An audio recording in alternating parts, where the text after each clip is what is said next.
Your host, Blake Walker. It is already week 3 of the Iowa high school football season, and we're here to bring you our little pregame here before we get to the big game here this evening. We're going to go through rankings, talk to a couple coaches, give you a couple previews, and tell you what's on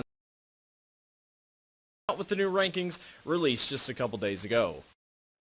These are your latest rankings that released on Monday by the Radio Iowa Group. Waukee Northwest is the new number 1 team in Class 5A after their win over Valley. Very strong showing by the Wolves.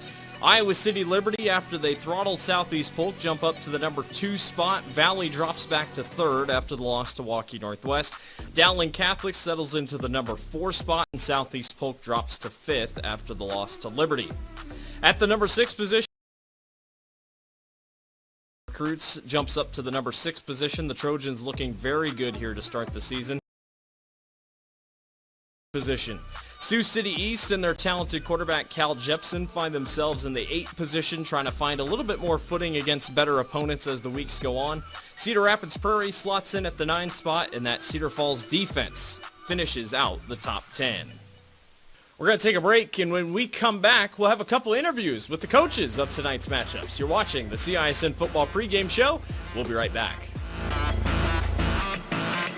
Joe here with Westside Auto Pros. I know that sometimes your car can be inconsiderate and need work when you're short on cash. So here's what I'll do. When you get your car fixed at Westside Auto Pros, I'll loan you the money to pay for it. Whatever you want done, repairs, services, tires, you name it. Get your car back on the road and you won't even pay any interest for 90 days. My wife thinks I'm nuts. No interest, Joe? Are you nuts?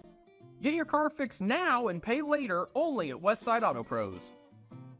You don't suppose she's right? Employee pricing plus extra DeArmond discounts at DeArmond Ford. New 2024 F-150s with over $20,000 off. Get a new Ford Bronco.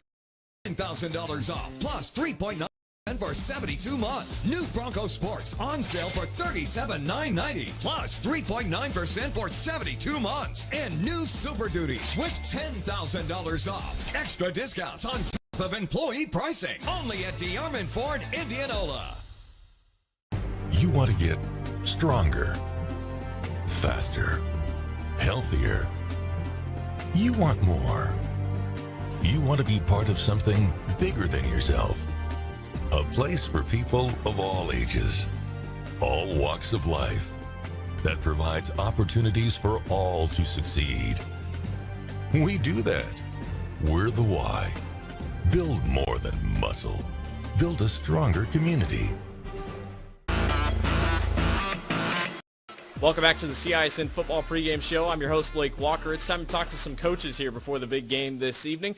We had a couple of our members of our team chat with a couple coaches ahead of tonight's game. Let's go to those right now.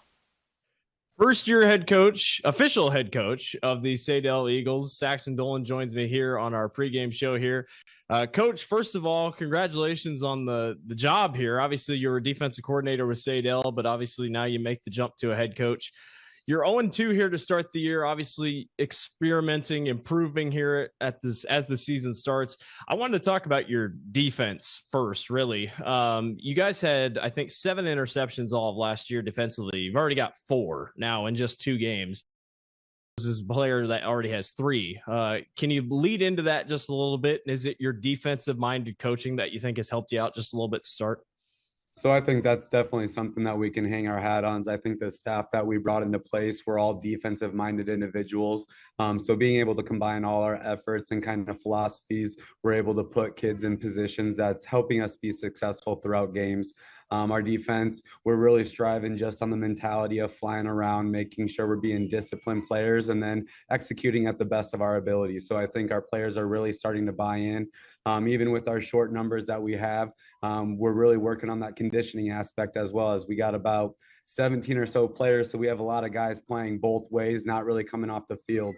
So being able to kind of get those stats and achieve those successes with the amount of playing times that they're enduring is just a huge compliment to our players and the effort that they're bringing to the field. You have a returning wide receiver. Is it Landon Soma last name? Landon Soma, yeah. Landon Soma returns from last year, really improved last year as the season went on, and he's been your top target this year. And with Bennett at quarterback, is that a very important 1-2 connection for both Bennett as a quarterback being a first-year starter and then Soma obviously being the top wide receiver? I think that's definitely kind of something that Turner looks to a lot. He likes the confidence that he has in Landon. Landon is very skilled at what he does with his route running and with his hands. So I think it's just kind of that confidence builder that Turner looks for, and knowing that Soma is always going to be that guy to go up and fight for that catch. We also have some other weapons out at receivers that we're starting to develop, which is going to assist kind of Landon's availability or his openness, just as Turner kind of builds the confidence as some of those other threats as well. We're really happy with the receiving core that we have. It's just really trying to utilize that and get all on the same page as the season progresses. You have a workhorse on defense with Damian Nauman. He is absolutely incredible. At 21 and a half tackles already this year. You talk about being on the field a lot, but is he kind of the leader of the defense in the fact that, I mean, he just seems, statistically, he seems like he's everywhere. No, he's one of our best players that we're looking at as leadership wise, and just the way he models, the way he plays. He'll be a third-year starter this year as a junior, so started as a freshman. Just always comes with a great mentality and a great work ethic. So being able to combine that with the way his skills have developed, with the work he's put in the weight room, he's really starting to see a lot of those successes show out on the football field. Again, playing both ways, playing offensive line and defensive line. Again, just fighting through that fatigue and being able to play at such a dominant level for 4 quarters has been impressive from him. Played Des Moines North here on Friday nights, a game that, according to Bound, hasn't happened at least since 2007. So it's a familiar, or it's a new opponent. Obviously, they're kind of in the same boat as you guys, not a very big roster by any means. They are coming off a win. What do you think? Do you see in practice here this week that'll be keys to get a victory here on Friday night? I think the biggest thing for us is just being disciplined in what we do. We've had too many penalties last week and then too many mental mistakes the week before. So really just focusing on what we do and try to do what we do well. I think making sure that we have the confidence that we know our playbook, that we know what details we're going against this week, and the game plan component. I think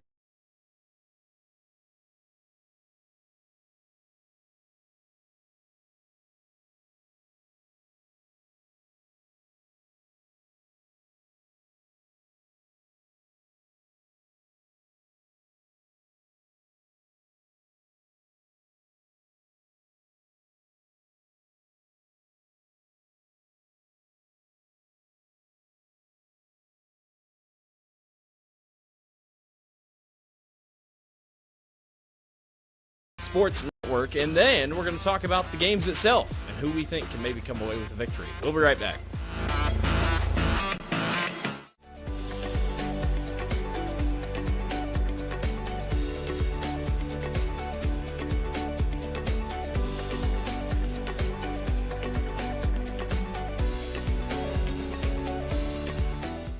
Free Godfather's Pizza begins with the download. Order through my new online ordering app and start earning free pizza and sides. It's easy. Download the Godfather's Pizza online ordering app today. Do it. Hi, I'm Chris from Fireplace Superstore. Outdoor furniture season is here, and we've got you covered with the best selection in Central Iowa. We're featuring Poly Furniture by Berlin Gardens. Once you've seen the fit, finish, quality, and materials of Berlin Gardens Poly Furniture, it makes everything else look like it was built in somebody's backyard. We also have Iowa's best selection of aluminum, wicker, wrought iron, cushion, and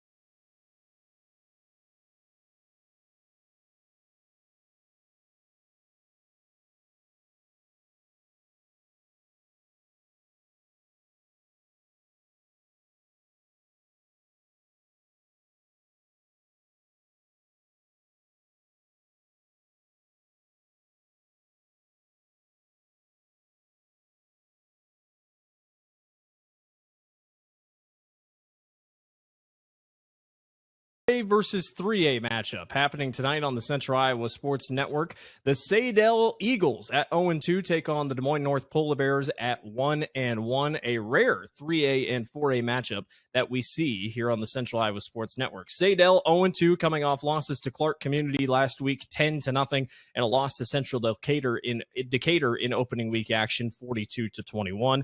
Des Moines North defeated Des Moines Lincoln last week 24-7 and then lost to rival Des Moines East 10-2 in week number 1.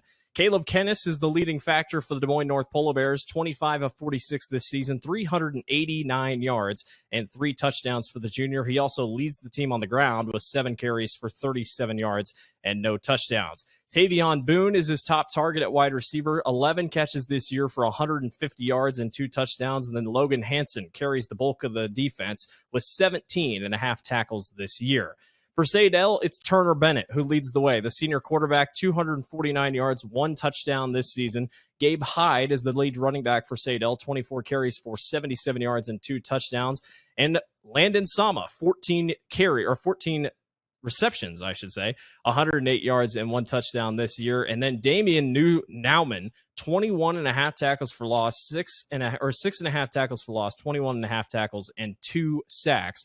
Saydel, not a very big team, just 17 players on their active roster. You're going to see a lot of kids playing both ways. And for Des Moines North, it's not much more.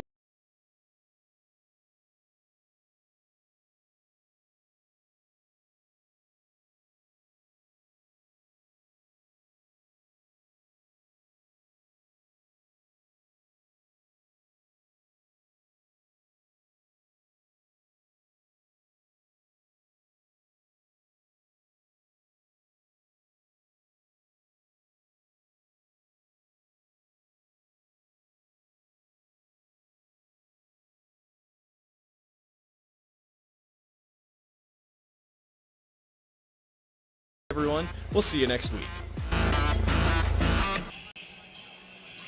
Hello, everyone, and welcome to MediaCom Stadium here on a warm Friday night in the Metro, here in the capital city of Des Moines. Blake Walker, John Schaefer join you. Des Moines North, the Polar Bears at 1-1, taking on the Saydel Eagles at 0-2. It is a false fall that we had last week, John, but we are back for a little bit more summer heat. Not as bad as they thought it was going to be. It's a beautiful night for football between a 3A and 4A opponent, one that we do not see a lot here on the Central Iowa Sports Network, but a welcome matchup nonetheless. Absolutely. Des Moines North comes in hot off their first win in nearly 2 years and looking to build on it against the Saydel squad. Still looking for their first win, but came close last week. Both of these teams, Blake, love to air the ball out. You're not going to see a lot of ground and pound from either of these schools.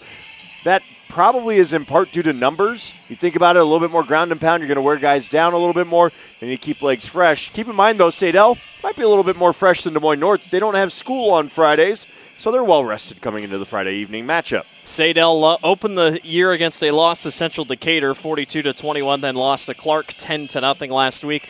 Des Moines North opened a year against a good Des Moines East team, 10-2 was the loss, and then, like you said, picked up their first win in a couple years, 24-7 over Des Moines Lincoln. These two teams have never faced each other. This is the first time that these two programs have met each other, which is pretty interesting considering two schools that are from the Metro. But in a game like this, where passing is key, these two defenses, especially in the interception game, are better.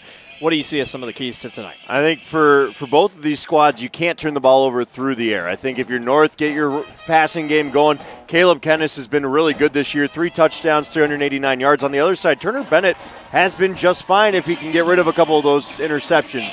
The other thing is if you're North, you got to capitalize early. I think we're going to see a lot of scoring, so you got to make the most out of each and every possession you've got. And then most importantly, stay hydrated tonight. It is still a little warm, a little bit warmer than they've dealt with this season so far. We saw it in week 1, some cramping on the field. See if we can dodge it week 3. And you talked about it. Roster size is pretty small for a 4A/3A school. Des Moines North is 4A, Saydel is 3A. Des Moines North just under 40 players, Saydel just over 30 players. We'll talk about that more as both teams are taking the field. We're going to step aside for a quick break, and when we come back, it's our opening kickoff, week number 3 of the Iowa high school football season. Coming to you next here on the Central Iowa Sports Network. We'll be right back.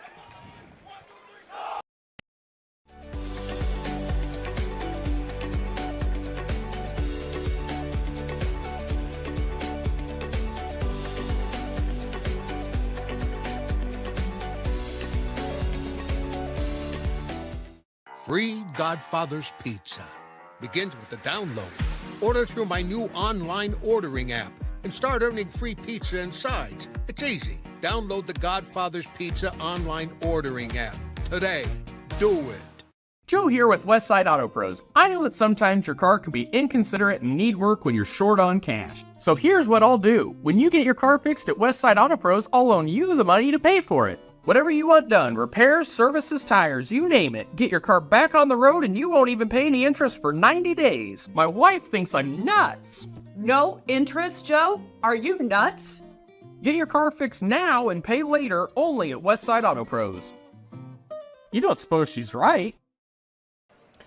And welcome back here to MediaCom Stadium in Des Moines. Just a reminder, you can also view this game on the We Are Iowa Plus mobile app. Just scan that QR code for you, and you will find us there as well. Always happy to have you here on CISN. John Schaefer again. Blake Walker has you on the play-by-play call tonight. And Blake, the honorary coin flip right now. Absolutely. A couple captains out there ready to go for tonight's game. The field fully in shade, except for a little bit over here on the the northern side of the end zone. High of 84 today, 82. Did not get near as hot as they thought it was going to be. We had a little bit of rain showers earlier today, but a nice sunset behind us. And you said it, I mean, cramping definitely might be a factor just because we were so cool last week, and then you jump into this week, pickle juice, to try to get on top of it. You ever done the pickle juice shots? I have not. Oh, man. They are a game changer. I used them on Ragbri a couple of years ago.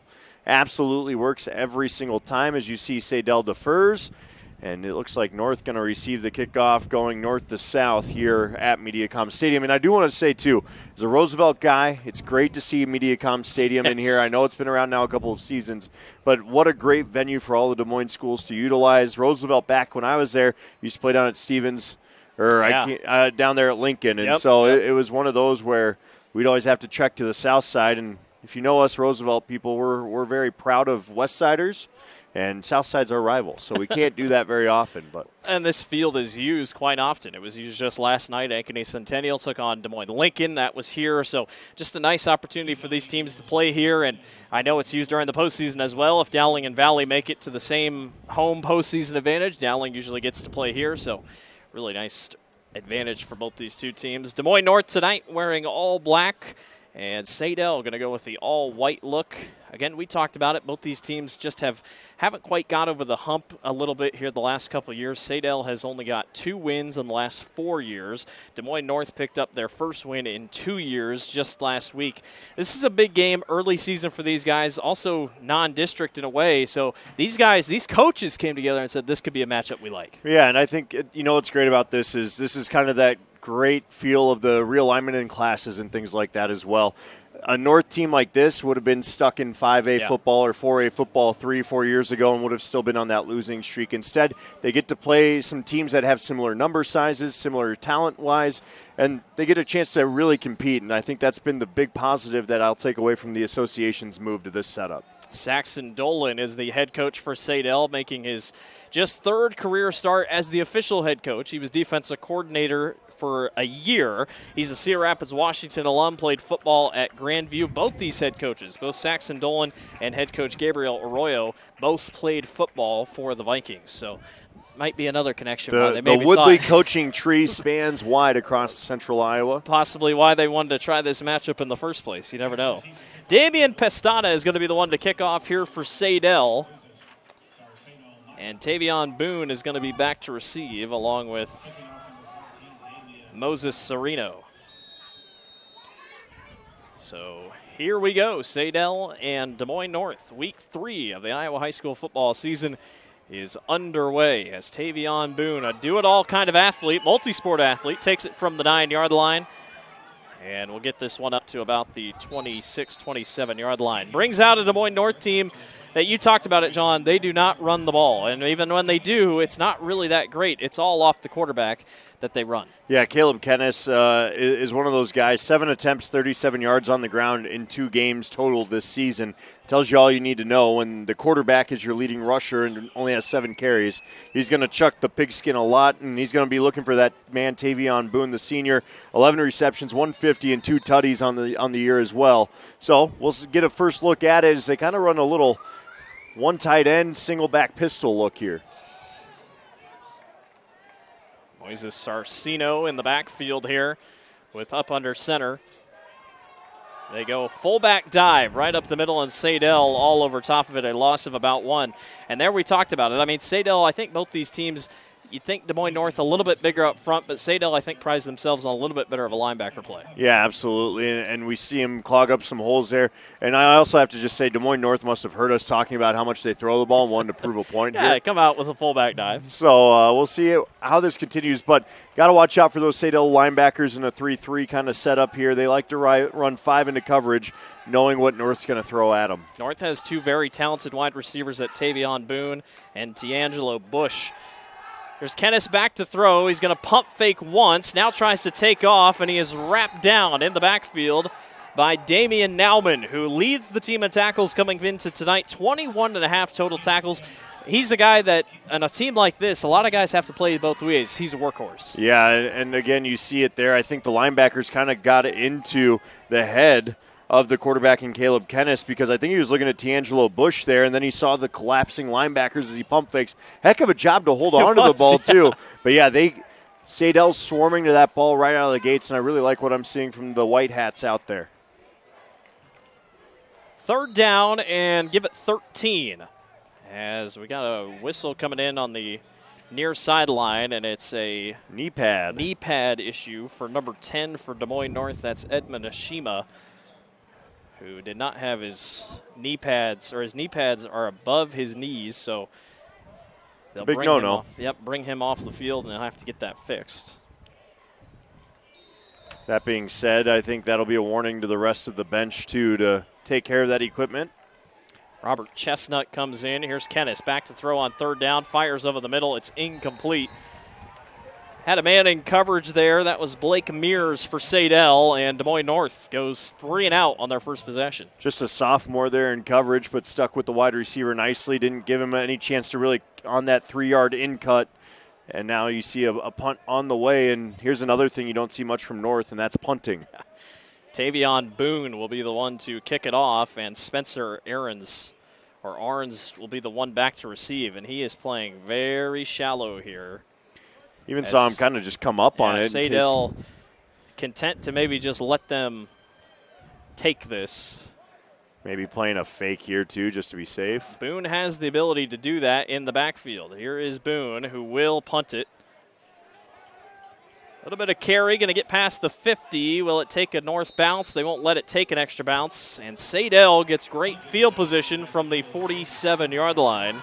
It's a really nice punt, actually, by Boone there. Got some distance out of it, and that's going to put Saydel on the defensive side of their ball. And our wind is blowing. Looks like it's on the flag here. It's blowing out to the northwest, so not bad at all. And now we see quarterback come out for Saydel, Turner Bennett. He can sling the rock, but he's made a couple of mistakes this year. Yeah, 2 or 4 interceptions. He's averaging 2 picks per game. But again, let's see what shakes out. I think they're going to try and keep that passing game going. You got to give him some time to get comfortable. And again, Bennett's a senior. He's been in this spot, so they'll run a little pistol look to get going. Spencer Arns is in the backfield, and here's Turner Bennett. We'll hand off to Arns on 1st down, and Arns will get a couple all the way up to about the 48-yard line. Nice run by Arns. Had a little bit of a log jam in the middle of the field, bounced it outside, and picked up 2 yards. Arns this year, what was that, it'll be about 2 yards. He came in 1 carry this year. That was just his 2nd carry of the entire year. Previous carry, 1 carry, -4 yards. Gabe Hyde has led that backfield this season, 24 carries, and we haven't seen him yet. 2nd down, and give him 8. Here comes a man in motion. It's a jet sweep. Ball is on the ground, and Saydel jumps on top of it. As a little bit of trickery or a little bit of deception, Daniel Miller was the one who bobbled it. And just like that, Saydel goes backwards.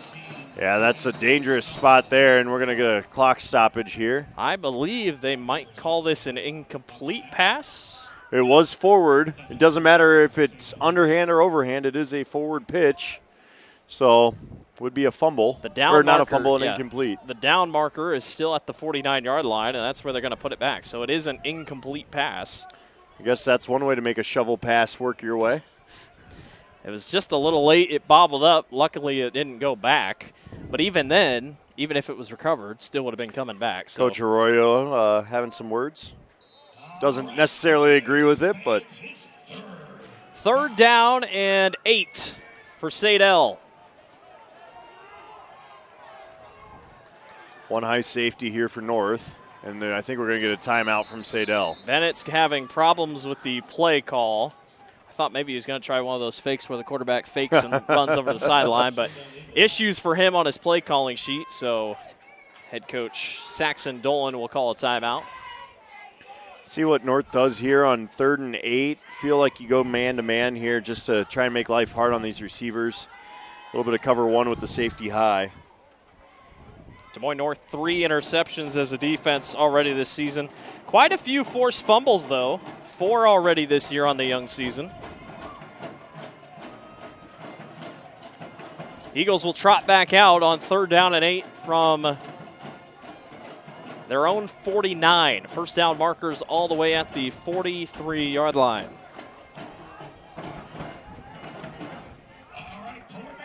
Their go-to wide receiver, Landon Sama, number 18, up there on the far top side of your screen here.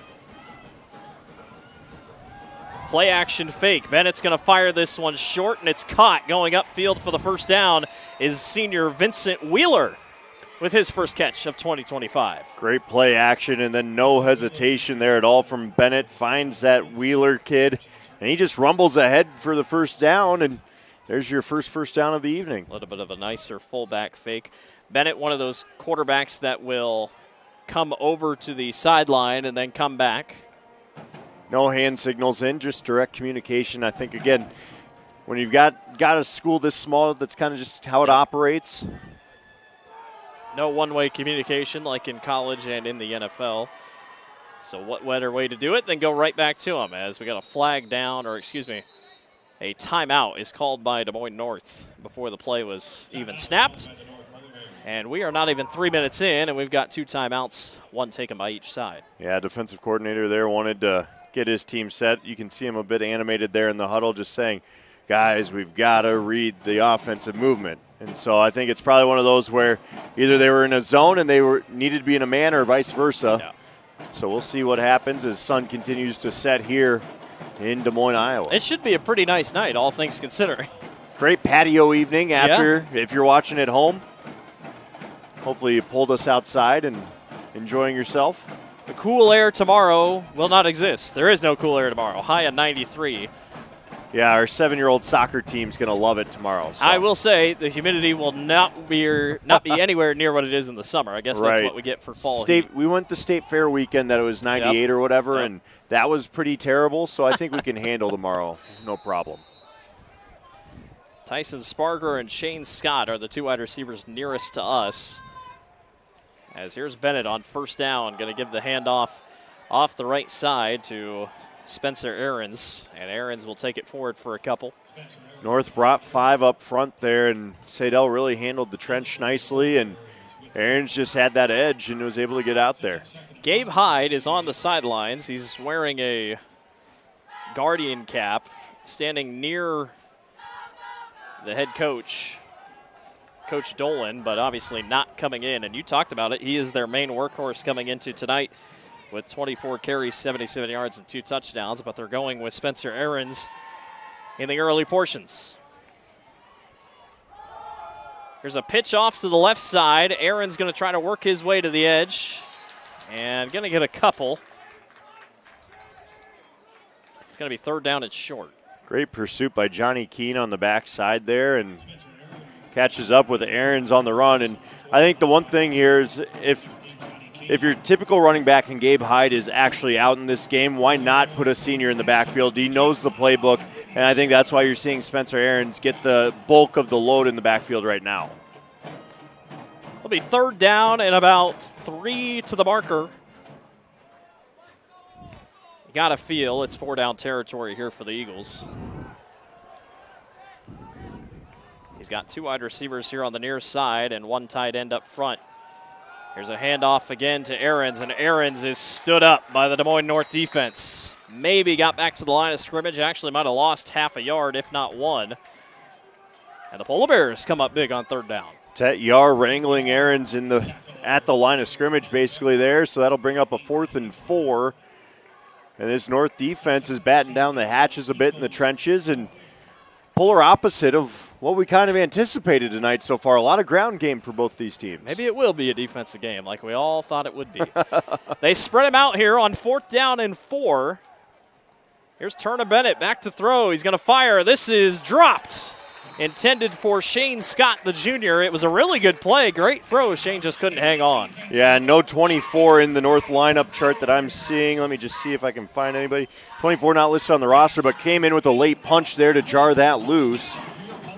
Cooper Haynes. Sorry about that. 24/55. There you go.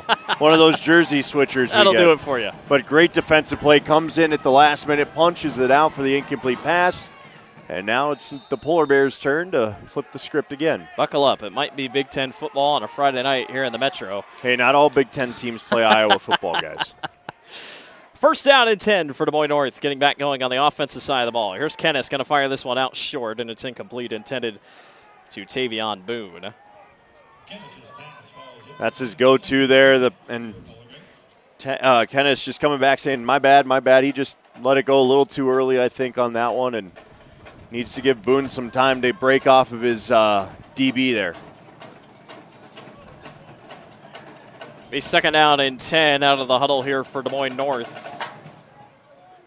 Again, they have Moses Sarcino Mata back in the backfield here, with one wide receiver out to the left and then a bunch formation here on the right. Des Moines North wasn't really set, but they still get to play nonetheless, and a couple out to Tavion Boone. Might have gotten away with a face mask there at the tail end of it.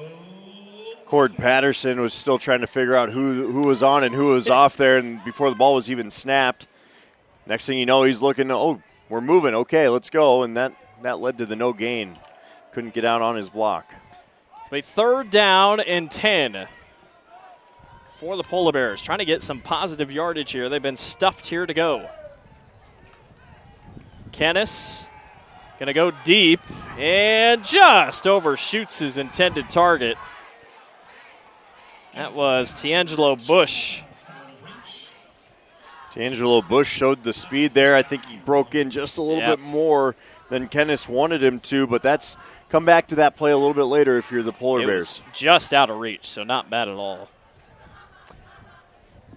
But we'll get our second punt of the night. And once again, Saydel from the sideline says, we're not going to go after this. Play for the fake. So clearly must see something on film to make them think the Polar Bears will not be punting. As Tavion Boone is back to kick this one away. A little bit of a wobbler. It's going to get past the 50 again, take a little bit more of a bounce, and really Saydel starts pretty much where they did last drive, at the 45-yard line. I think they started at, the 46 or 47 their last drive, and they had a good sustained drive, just couldn't cash in and convert the 4th and 4 last time out. But both these coaches have got to be happy with how their defenses are playing right now. In a game that is stuck in between the 30s right now, honestly. Not a game of field position by any means, but like you said, the defenses are playing to their advantage. So, Kennis is a big kid, and I'd like to see him get in on some read options. I don't know his speed, but he looks solid enough to rumble ahead for a couple. Man in motion. They pitch this one out to Hyde with his first carry of the day, and he's going to get a couple upfield. Lassoed on the far side there, but not before he picks up 4. And again, Gabe Hyde is their lead back, just a junior this year, but he's carried a bulk of the load at running back. He's not very big. He can really bust through the hole. Could fit a linebacker, or fits a fullback / linebacker role that he plays on the defensive side of the ball. Does have 2 touchdowns this season. 24 carries once again, and in the black cap. Saydel a little bit slower there to get out of the huddle. They go handoff to Hyde again, hits the hole well, and is going to get a couple more. It'll be about 3rd down and short. Helmet pops off for Jacob Calkins, the sophomore for North, and he'll have to sub out really quick. That's a little bit of size that they're going to lose here on a big third down. It sure is. The sophomore, 5'10", doesn't have a weight for him. But he is a solid, look, I'm guessing a nose tackle. Yeah, up there. Kind of the Dominique Orange. Do they keep it on the ground? 3rd down and 3 here for Saydel. Hyde again carries near side, bobbled a little bit, the ball does, and it's going to be short by about a yard. And I got to tell you, I mean, I feel like probably going to be 4-down territory again. 4th and 1. North hasn't been able to convert for a first down yet. I think that's a great call there, Blake, and I think you're going to see another run for this Saydel squad. They're averaging about 2-3 yards per carry, so if it ain't broke, don't fix it. Granted, I've been wrong plenty tonight already, so. 4th down and actually going to be a long 2. And they'll give it to him for free. The hard count works for Turner Bennett, and Saydel will get up 5 yards and take the first down the easy way. And that's going to be one of those spots where just the old school drill where coach has the football on a stick and you don't go till he pulls it up. Got to watch the ball on 4th down. It's so easy to get caught up in a hard count. You want to go make a play for your team, but you got to watch the ball on the defensive side. And Coach Dolan told me it was Saydel who was committing way too many penalties the first couple weeks. They've been clean so far. Hyde is blown up in the backfield. Des Moines North all over it. Couple guys led the pile right there, and it's going to be a long 2nd down and about 14. Ethan Intaboon, the senior, was the first one in to clog things up, and then it was just a wall of black jerseys to meet Hyde in the hole. You know, I like the jersey matchup tonight, too. It kind of feels jersey. Color rushy a little bit. It's a great matchup. Love the little hints of pink that Polar Bears rock as part of their school colors, too, and it's pretty cool stuff. A couple pink bands you can see on defense. 2 to the right and 1 to the left here. Hyde's back in the backfield. Now they're going to try to throw it. They go to Scott, who got it off the slant route and all the way up to about the 27-yard line is Shane Scott. Scott does a nice job keeping that ball on his hands. The junior just with his 7th reception of the year for a first down. And you really got to credit Saydel's line for picking up the blitz there and giving their quarterback time to throw the ball. Bennett knew exactly where he wanted the ball to go. Pretty much the same play that they had on that 4th down that he dropped earlier. So a little bit of redemption there for Shane. And it'll be 1st down and 10 at the 27-yard line. Hyde runs into a fury of tacklers and maybe got back to the line of scrimmage. Just good head-on-head tackle right there. And I don't mean helmet-to-helmet tackle, just hat-on-hat. And, you know, that's good form tackling. And you can see why early, John. Both these teams don't run the ball well by any means. Yeah. It almost feels like you're going to have to get to the air a little bit more. Well, and Saydel, to their credit, their secondary has been really solid. Yes. And I think North likes to live over the middle with their passing game. North's defense and their secondary has actually been really solid, too, just giving up the one big pass play that got this first down here.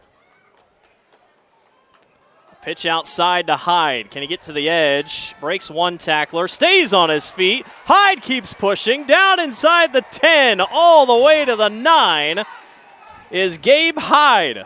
That's just a dude run right there. The edge was sealed wonderfully by North, and Hyde said, yeah, that's not going to matter. I'm just going to stumble my way over for another first down and a pickup of 15. Looking like Carlos Hyde out there. How about that? There's a good throwback. All right. Going to have a timeout called by Des Moines North. There's their 2nd timeout of the quarter. And we're going to step aside we're going to keep rolling here. The replay there for Hyde all the way down to the 9. Great job shooting by our field camera down there, and a good time to give our staff a shout out as well.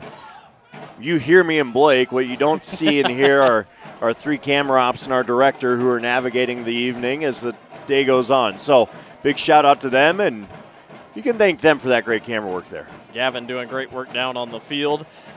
All right, here's the situation. First and goal, I should say, from the 9. If it ain't broke, don't fix it. I'd assume Gabe Hyde's going to get a big dosage here in the running game these next couple downs. And I don't disagree with that, but I'm thinking a slant here on the far side again. I think, you got a lot of room to work here on our near side of the field.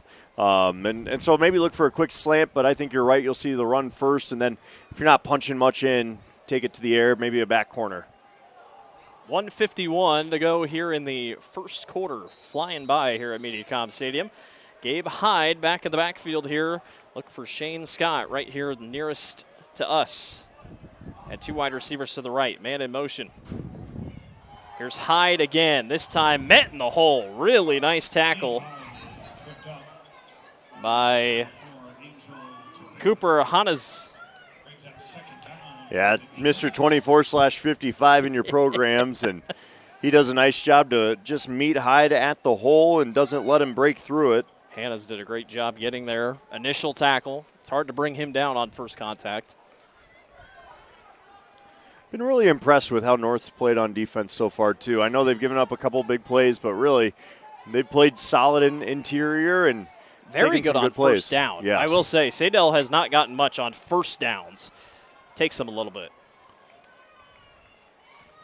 Play action fake. Firing. Touchdown. Shane Scott. His first touchdown of 2025, and Saydel is on the board. Great patience there by Turner. Bennett rolls out off the play fake, and then Scott just kind of sits right beyond that goal line waiting for that throw. Puts DB in a tough spot to get around him. Scott uses that big frame. A bit of a box out. Yeah, great box out. Looked like a basketball player in the interior, and there we are with our first score of the evening. A lot of celebration from the Saydel sideline as they get on the board. Did not score last week in the game against Clark, so they break a little bit of a scoring drought. Here's the snap, hold, kick is up and right down the middle for Damian Pestana. Lofted high over the blocking line. We're going to take a break, and we'll be back. You're watching Saydel and Des Moines North. Eagles lead 7-0.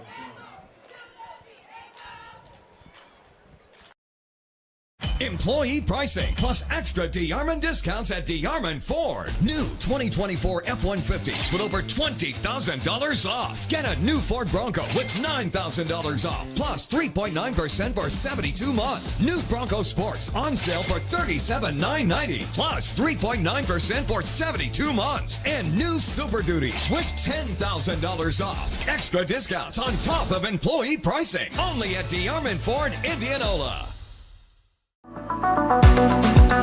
Hi, I'm Chris from Fireplace Superstore. Outdoor furniture season is here, and we've got you covered with the best selection in Central Iowa. We're featuring Poly Furniture by Berlin Gardens.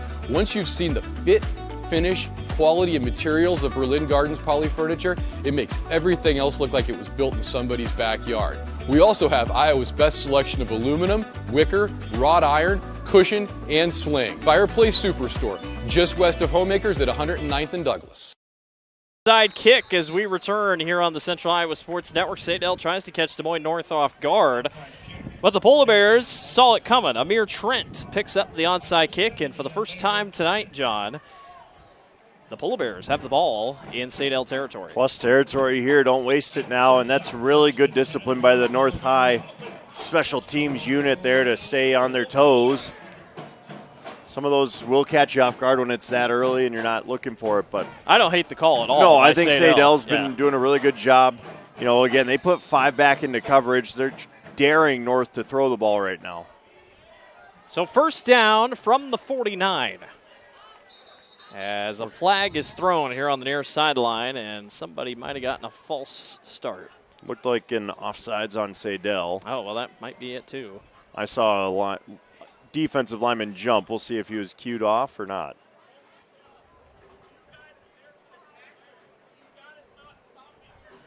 And it is offsides.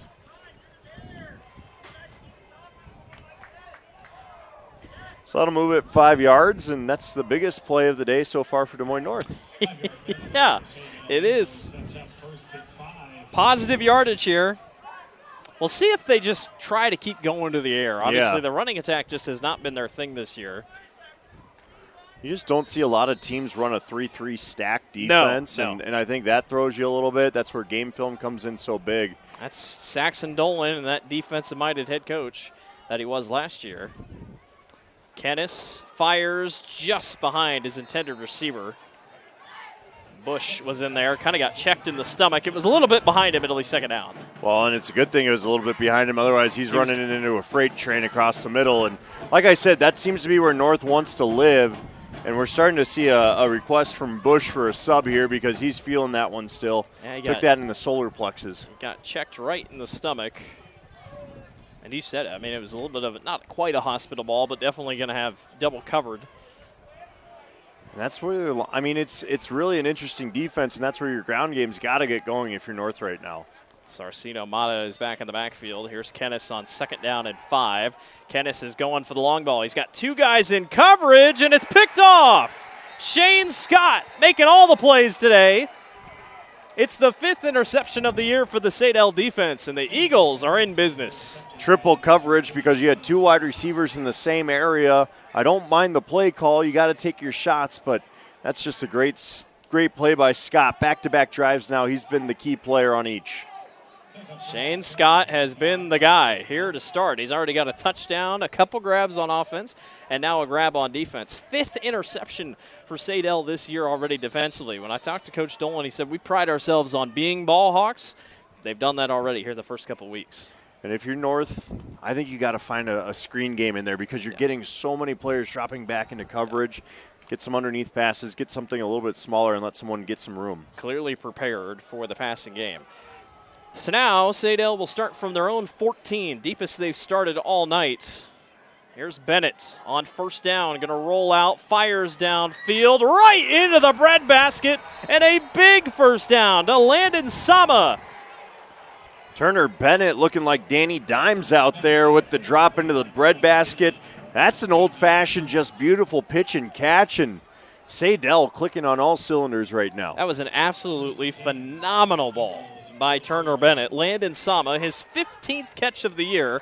That leads the team. He came in with 208 yards and a touchdown to his name. Not to take a shot at the Hawkeyes, but I'd love to see Mark Gronowski replicate that at some point. I agree. That was Otherwise, phenomenal. I mean, Turner Bennett just firing it off on the rollout was beautiful. Expected run deep in their own territory. Should be the last play of the quarter coming up here on 1st down at their own 44. Here's a pitch out to Hyde. Hyde's going to really stretch this thing out. Breaks 1 tackle, but won't break the next. He's going to lose about 3 or 4. And Saydel goes backwards. First man to meet him there, O'Denny Hoods, the senior for North, and at least slowed him down so he could get some help there. But Hyde showing he's tough to bring down, but he does lose 3. And I talked about it. Saydel on 1st down, besides that play that we just saw, really not ideal. They've gone backwards on most 1st down opportunities. Yeah, North, credit to them. They've sniffed out the runs. I think their linebackers are chasing down and pursuing really nicely. Everyone's playing good, sound, kind of just fundamental defense right now. So because he went out of bounds, clock stops at 20.9 to go here in the quarter. 2nd and long. Bennett overshoots his man. A little bit of miscommunication there between him and Tyson Sparger. You jinxed it when you said that'll be likely the last play of the quarter. We've managed to get 3 downs in here. Nice thing about here in MediaComp, you have really nice clocks on both ends that are very bright, very visible. 3rd down and 13. And if North can get off the field here, especially after that first play given up, I'd say that's a win. Absolutely. And, again, they've done a good job, sound defensive out on the edge, sticking with that little flare out. They read that beautifully. I think this North team has really just shown up. They've read the plays right, and Saydel's done the same. 3rd and long. Here's Turner Bennett. Blitz coming. Fires over the middle. Just low for Shane Scott. He obviously was going to be drilled if he caught it. But Saydel will punt. Nashad Lewis Walker looking to do his best Tyler Sash impression there with laying a little lumber over the top. It was going to be a hit. That one was low anyway. I don't think Shane would have gotten to it, but for the first time tonight, the Eagles will punt. Great response by the Polar Bears after giving up the big play. And if you're Saydel, there's some positives to take away. If you're the North Polar Bears, there's a lot more positives to try and turn into some offense as you approach the second quarter here. Damian Pastana is going to be the one back to punt, and Tavion Boone is the one back to receive. Pastana will boot this thing and should get a nice bounce all the way inside the 20. This one might go out on its own. Nope, but it's going to be downed inside the 20, and the clock will just stop at half a second. They're just delaying our commercial break longer and longer for We will run one play before we go to the second quarter break. It might be a big one. Don't go anywhere. Yeah, it might be. There's a time to chuck the pigskin. It's with 0.5 seconds in a quarter. When you least expect it. So it'll be first down and 10. They're going to give it at the 17-yard line. Not a bad punt, all things considering. No big leg there. Can North get some positive yardage here? They've been stalled a little bit here in the early goings. A couple runs on first down.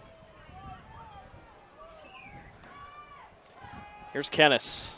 Fires just outside his intended target. That was headed in the near direction of Edmund Ashima. And that will do it for the first quarter. 7-0. Saydel leads over Des Moines North. We got a good one. We'll be back. You're watching the Central Iowa Sports Network. What if you could make a priceless difference in your community for as little as $5? With the Des Moines Catholic Worker House, you can.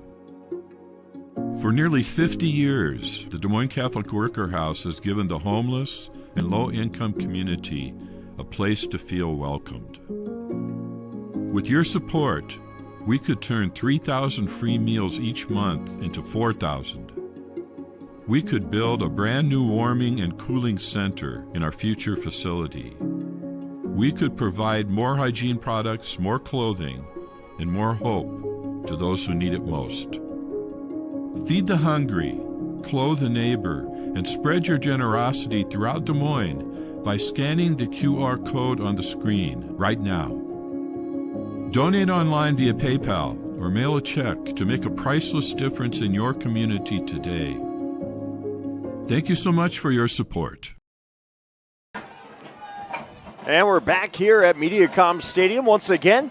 You can also be watching this game on the We Are Iowa Plus mobile app. Just scan the QR code on your screen, and you can find us there as well. Once again, John Schaefer just giving some little insights while Blake Walker carries us along the way this evening. It's been a fun one so far. Saydel leads 7-0 over Des Moines North. Polar Bears trying to get moving here on second down and 10. Kennis gives the handoff up the middle to Sarceno Mata.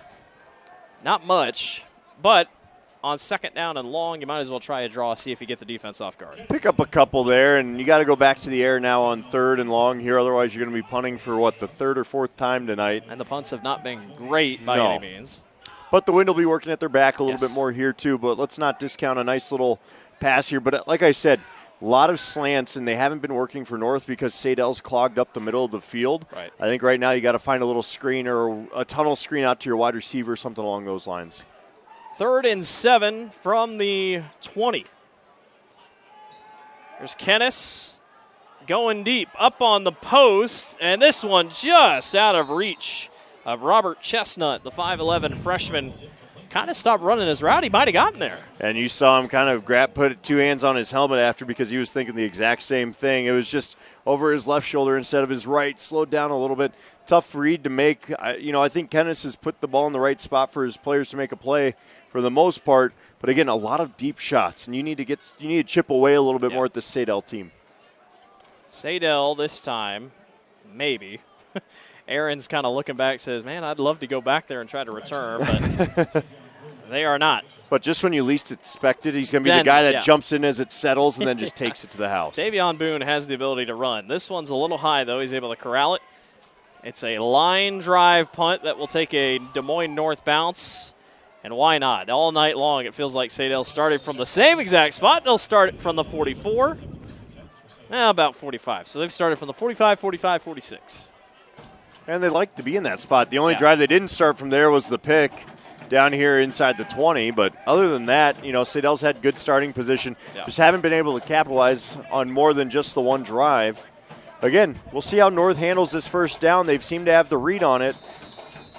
If I'm Saydel, I'm going to try and throw a little wrench in it or a wrinkle in it and throw a nice little slant here. Shane Scott has been the man here. Obviously had the touchdown grab, a couple grabs already, plus the interception. We'll see if they continue to go back to the well, or do they go to Gabe Hyde. Bennett running out of time. This one's knocked up in the air and incomplete. Good pressure by Des Moines North up front. Those big paws of the Polar Bears getting up in the air a bit, batting that one down. And again, not Saydel looking for that quick slant, but Bennett never really looked comfortable in the pocket. His feet were moving a lot. He didn't really set them before that throw. And that's why you see that one get knocked down. It's not really a runner by any means. Only a couple carries this year, and they haven't really been for much. Might even be negative. Second down and 10 here for the Eagles, who again on first down, no positive yardage. Hyde gets the call and is ripped down. Nice tackle back in the backfield. Not sure it was a clean handoff there from Bennett. It looked like Hyde was still trying to corral it a little bit as he was met with that low chop there, and a loss of 2 as that line will move back another yard. That was Jacob Calkins who got back in the backfield right there at nose guard. It's 3rd and long here for Saydel. Beautiful sunset back behind us with some pastel pinks out there. It has turned into a great night. Tough to beat a Friday night in Iowa, especially during football season. Here on the campus of Drake University, here at Mediacom Stadium at Albaugh Family Field. Bennett will roll on 3rd down, fires this one. It's a duck up in the air, and it's incomplete, broken up. Nice play on the ball by Nichod Lewis Walker. That young man got up in the air and did. Hung up there. He was hyped after the pass breakup, too. He almost had the pick, and that'll force a Saydel punt here. And he's been a ball hawk this year. Already 3 interceptions for him this year for Lewis Walker. Almost had another. A good punt could really help Saydel here, especially since we've seen the punting game at Des Moines North. So they're going to really try their best here with Damian Pastana to boot them back deep. 50 yards back from the boot is Boone here. This one up in the air. Boone not even going to have a chance. Takes a little bit of a Des Moines North bounce. And they will set up shop at about the 27-yard line.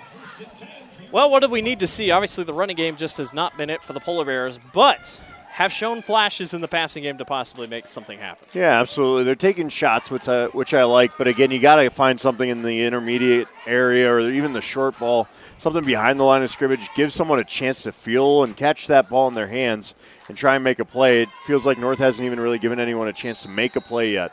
So get some activity going, especially to your star here in Tavion Boone, and see what he can do. D'Angelo Bush, same thing, has been very solid this year. Haven't really called his name a ton tonight. Edmund Ashima. Kennis will go under center here to start the drive, and it's a pitch outside to Tavion Boone. Boone almost got to the hole, but he's ripped down by Blake Mears, the talented sophomore. That had potential there for a little bit. Pickup of 7, and that's the biggest play we've seen outside of a false start by Saydel for this North offense as far as moving the ball. And I like it. Like I said, getting your playmakers the ball in their hands wasn't working with the passing game, so let's do a little pitch out. And you saw the speed that Boone possesses, and he was almost picking his way down to the end zone. I talked about multi-sport athlete, plays baseball, plays basketball, 7.2 points per game this past season for the Polar Bears. Now working on the gridiron. They pitch it to him again. Boone in and out, though, and ripped down. Leading the way was Vincent Wheeler, who had that catch earlier, and they go backwards.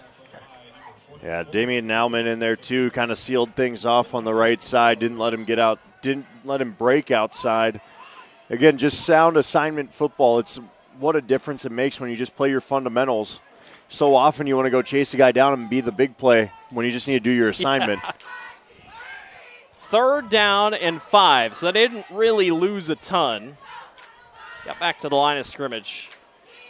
Let's see if North can convert here. Saydel showing a little bit of pressure here. Here's Kennis, fires quick, over the middle, and it's dropped. Sarceno Mata almost had it right in his paws and probably would have been getting a little bit extra.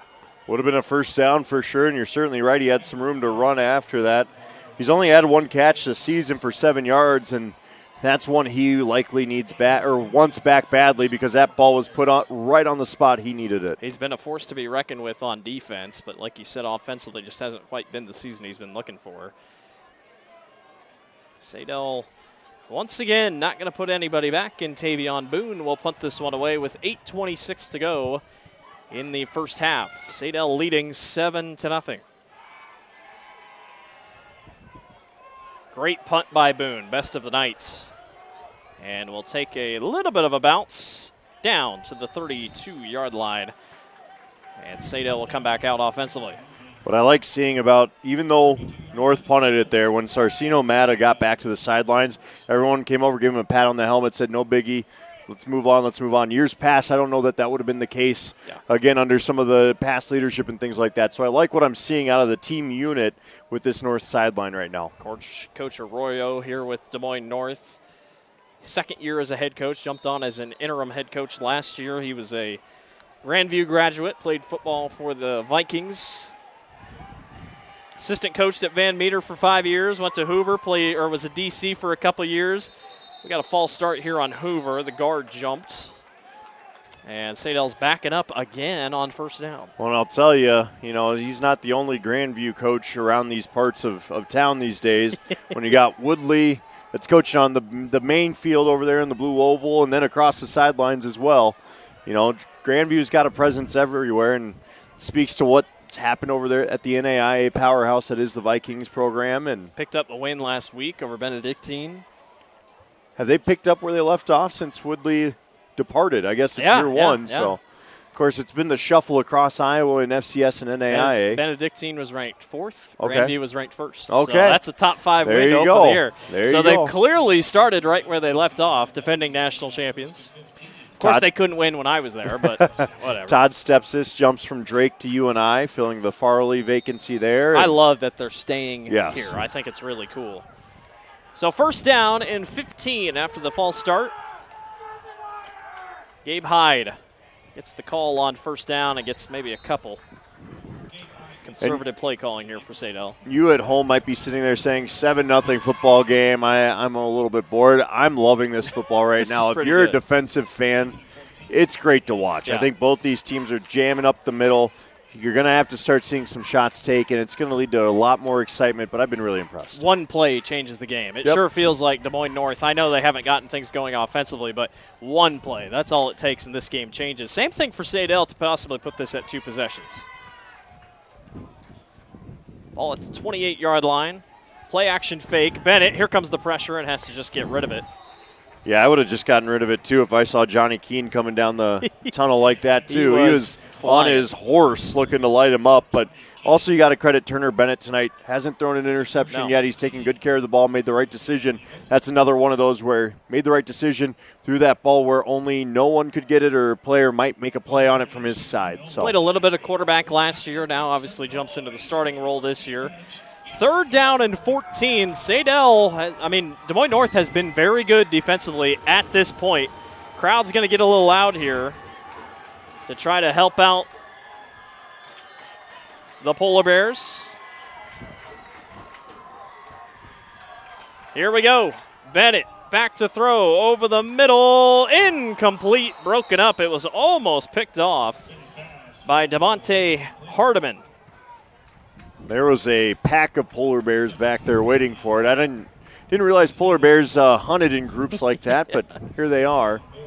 They did a great job breaking that pass up and, again, forcing another punt. This game's just been really solid defensively from both teams, and it's just been a fun game. Bennett had happy feet again back in the backfield. You got to give credit to Des Moines North's front 5, able to get up front and able to make a couple plays. So, Tavion Boone back to receive. He's back quite a far away. We haven't seen a punt, though, that long tonight. Pastana will be the one to kick. I think his job's more so just keep it in front of him. Don't want it to bounce too far. We're going to get a delay of game. Delay of game. So this helps Des Moines North. There was a little bit of shifting up front. Saydel was not ready and wasn't looking at the play clock. And now coach is telling Boone to move up probably to the 50 even here. But, again, I think with Bennett, if you're a coach, you're looking at him and saying you have more time than you think in the pocket. Settle your feet and make a good throw. That's what defines a great quarterback, right? How many times have we seen the guys like Brock Purdy and at those top tiers, obviously, just hang in there? Yeah, you have time to make something happen. Astana is going to roll out and fire this one to the sideline. And you're going to get a little bit better of a bounce. It'll drop out at about the 47-48-yard line. Des Moines North will take over. So it's Caleb Kennis's turn again, the junior, stepping out there, and let's see what he can do. I like that they tried to get the pitch game going a little bit. I think you got to play off that, maybe even run a play action pitch, like fake one, and then just look over the top to something. He came into tonight 7 carries, 37 yards. You do the math, that's not terrible. He kind of has a build that's a little bit bigger, kind of looking like a little bit more of a Cam Newton style. I'd like to see him try to run it just a little bit more. Try to get downhill. He'll go under center again, and I think Saydel has a wide, or Des Moines North has a wide open defender here. Now Saydel recovers. It's a handoff anyway to Marceno Mata. Mata not going down. He's keeping the legs churning, going to get a couple. They are lucky that was not a design pass, or else Saydel would have been burned on blown coverage. To be honest, I think he got a bad spot there. He got met at the 50, and they'll bump him up there because I was going to say he didn't drift back a yard on his own there. That was a strong run. You know, I like it. Settle things down. Don't put too much pressure on your junior quarterback. Let the run game establish itself, then play off of it. Keeping the legs moving, that's for sure. Again, 2 wide receivers near side. Saydel is very lost on defense, but thankfully Des Moines North seems to be just as lost, as actually it is going to be a Saydel timeout. We're going to take a quick break, and we'll be back. You're watching the Central Iowa Sports Network.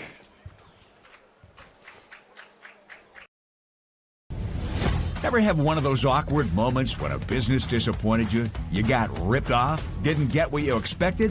The Better Business Bureau can help you avoid these uncomfortable situations. BBB accredited businesses are honest, ethical, and reviewed annually by the BBB. Don't experience another awkward moment with a bad business. Trust the ones that operate with integrity. Look for the BBB seal. It's the sign of a better business. And find a better business anytime at bbb.org.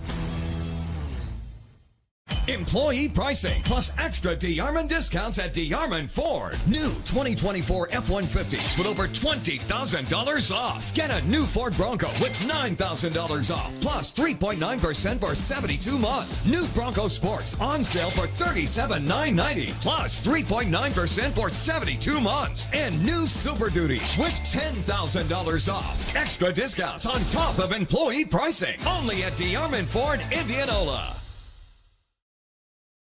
Welcome back to the Central Iowa Sports Network. Blake Walker, John Schaefer with you here for our WOI game of the week. Des Moines North and Saydel 7-0. Saydel leads. Des Moines North with it here right at the 50. Trying to get the offense rolling just a little bit with 6:40 to go here in the first half. The 5A slate a little thin tonight, I'm not going to lie, but Valley taking it to Urbandale tonight, 20-0 in Q1. Jet sweep. And not much coming. A loss of yardage here for Robert Chestnut, who's gotten a couple plays go his way this evening. Saydel read it the whole way, and it'll be 3rd down and long. Devin Bartmus, the senior DB out there making the tackle. And first time we've said his name tonight, but plays both sides of the football, tight end and defensive back. Now, I say 5A's thin tonight, but there are a lot of great matchups across 2A, 3A, 4A. Yeah, absolutely. So keeping up with those at halftime, for sure. Appreciate you tuning into us, though, tonight. 3rd and long for the Polar Bears. Trying to get the offense in motion here. Here's Caleb Kennis. Plenty of time. Going to fire this one deep. 1-on-1. Incomplete. Edmund Ashima turned into a DB there, trying to break that one up, and it's going to be another 3 and out for the Des Moines North offense, and they'll be punting back. You may want to put him on DB after that play. That was a good play. Nearly a guaranteed pick. And, you know, to be honest, that's basically the equivalent of a punt anyway there, so I don't mind the shot. But, again, you got to get that ball a little bit further. You got to give your receiver a chance to actually make the play on it. Otherwise, those plays are just that, kind of a throwaway. Landon Sama was the one intended,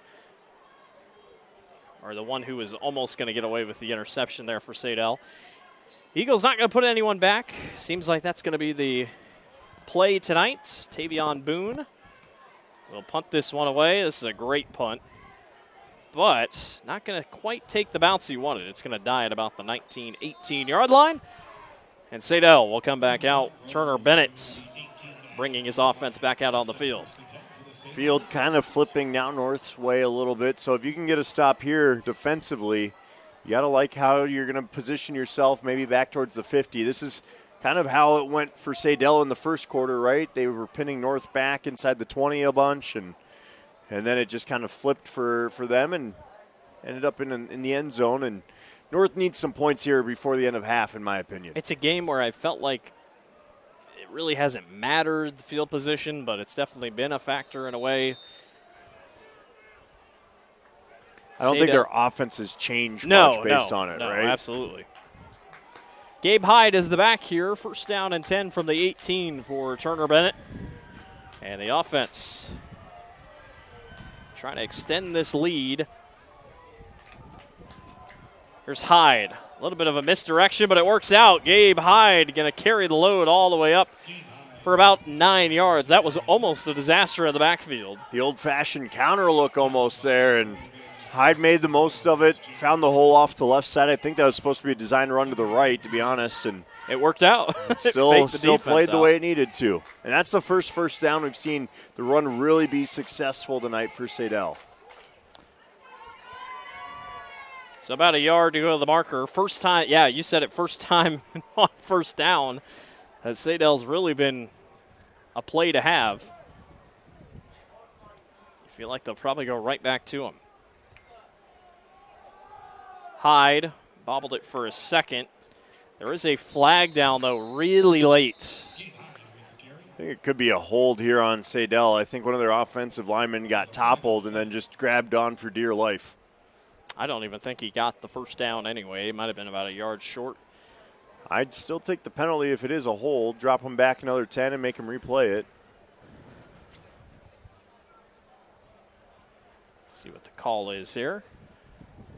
On a second down and 1. Actually, this official is going to come over and have a chat here with this near side judge. They're going to ask North what they want to do with it, I think.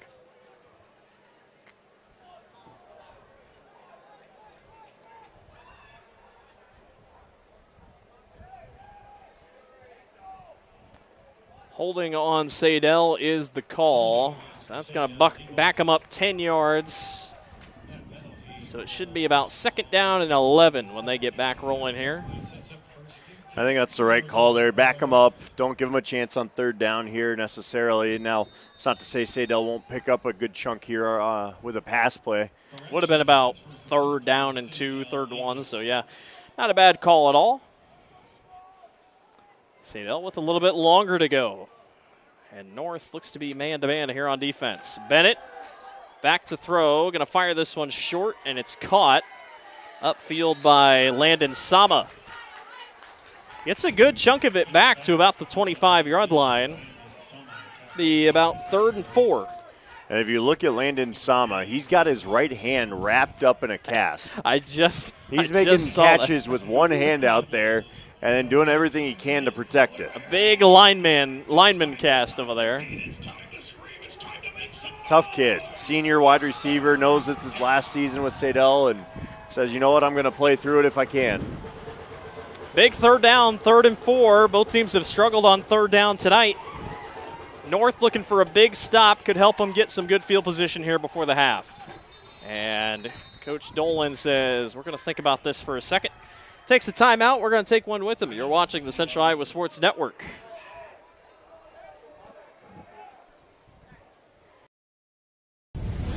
Ever have one of those awkward moments when a business disappointed you? You got ripped off? Didn't get what you expected?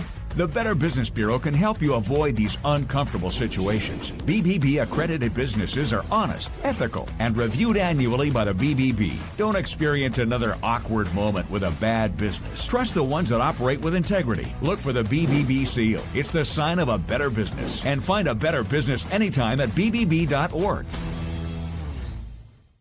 Employee pricing plus extra DeArmond discounts at DeArmond Ford. New 2024 F-150s with over $20,000 off. Get a new Ford Bronco with $9,000 off plus 3.9% for 72 months. New Bronco Sports on sale for $37,990 plus 3.9% for 72 months. And new Super Duties with $10,000 off. Extra discounts on top of employee pricing. Only at DeArmond Ford, Indianola. 3rd and 4 for Saydel. Bennett fires sideline and caught. It's a great first down play there. With that big cast and all. Now if he catches another ball the rest of the night, we're just going to keep saying that. That's it's so impressive. Obviously has enough there to pinch it, like kind of squeeze it with his other hand, but props to him for playing through it. And then that's a first down, just what, the second or third first down of the night for Saydel. Well, they had a couple there on that drive where they did go forward for the touchdown, but really, other than that, it's been pretty much that one drive. Hyde going to get the carry and is wrapped down. Des Moines North. Hatat Yar with the play.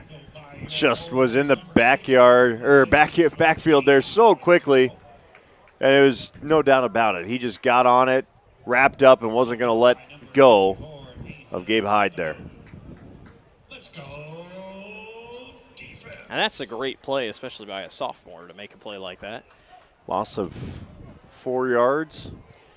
Des Moines North will try to grab a stop here. I believe Saydel gets the ball to start the second half. They do. So something to keep an eye out on here. Under 3 minutes to go in the first half. Here's Bennett on a rollout. He's got a man. Now going to keep it himself and maybe just gets back to the original line of scrimmage. We haven't seen that tonight. He did not want that contact. He saw the linebacker cut back, and he's like, I'm good. I don't blame him. Protect your quarterbacks. But good little pickup there. Made the right read not to throw that ball into coverage and picks up a gain of 5. Makes it 3rd and 9, I believe.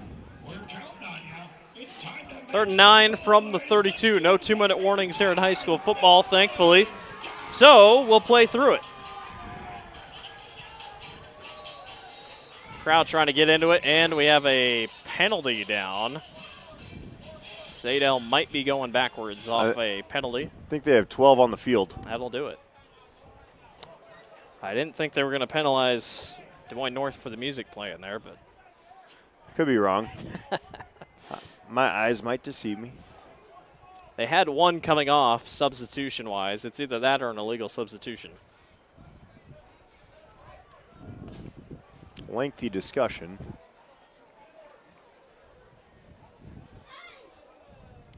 Well, this has been an entertaining first half as we've been cruising along nicely here. 7-0 football game with 2:05. And it looks like they're going to pick it up. Inadvertent flag. Penalty flag is being waved off. So they're going to pick it up. Boy, interesting score update for you. Dowling Catholic only leading Dallas Center Grimes just before halftime, 10-0. You sound shocked by that. Well, the thing is Dallas Center Grimes is first year in 5A. They're 2-0 to start. Clearly trying to prove something and hang with Dowling Catholic. Coach Heitland always has that Mustangs crew ready to go, though, out there. And no game's easy when you're the targeted team in the state, being Dowling. So, Coach Arroyo, I don't know. Well, he doesn't have any more timeouts left, but they stopped the clock because Coach Arroyo was confused why they waved off the penalty. Just wanted an explanation. Fair enough. I assume he got what he needed. So 2:01 to go here. It's 3rd down and 9 for Saydel in what feels like an obvious passing situation. Here is Bennett. Over the middle. Almost intercepted in and out of the grass of Devontae Hardiman. The senior polar bear just dropped to his knees because he knew he dropped a key pick there. That would have flipped the script here late in this quarter. Instead, Saydel walking away, able to punt this one and try and pin North back on their half of the field, and boy, oh boy, could that have been a momentum builder. Bennett tried to go to Shane Scott, his guy so far tonight. This is a big punt here. 1:43 to go. Pastana is going to be back with Tavion Boone on the other side. Saydel almost jumps. Boone has a chance to return. Makes one man miss. Here goes Tavion Boone. Boone up the sidelines and out of bounds. And Des Moines North's in business. There is a flag down at the 36-yard line. We'll see if this thing's coming back.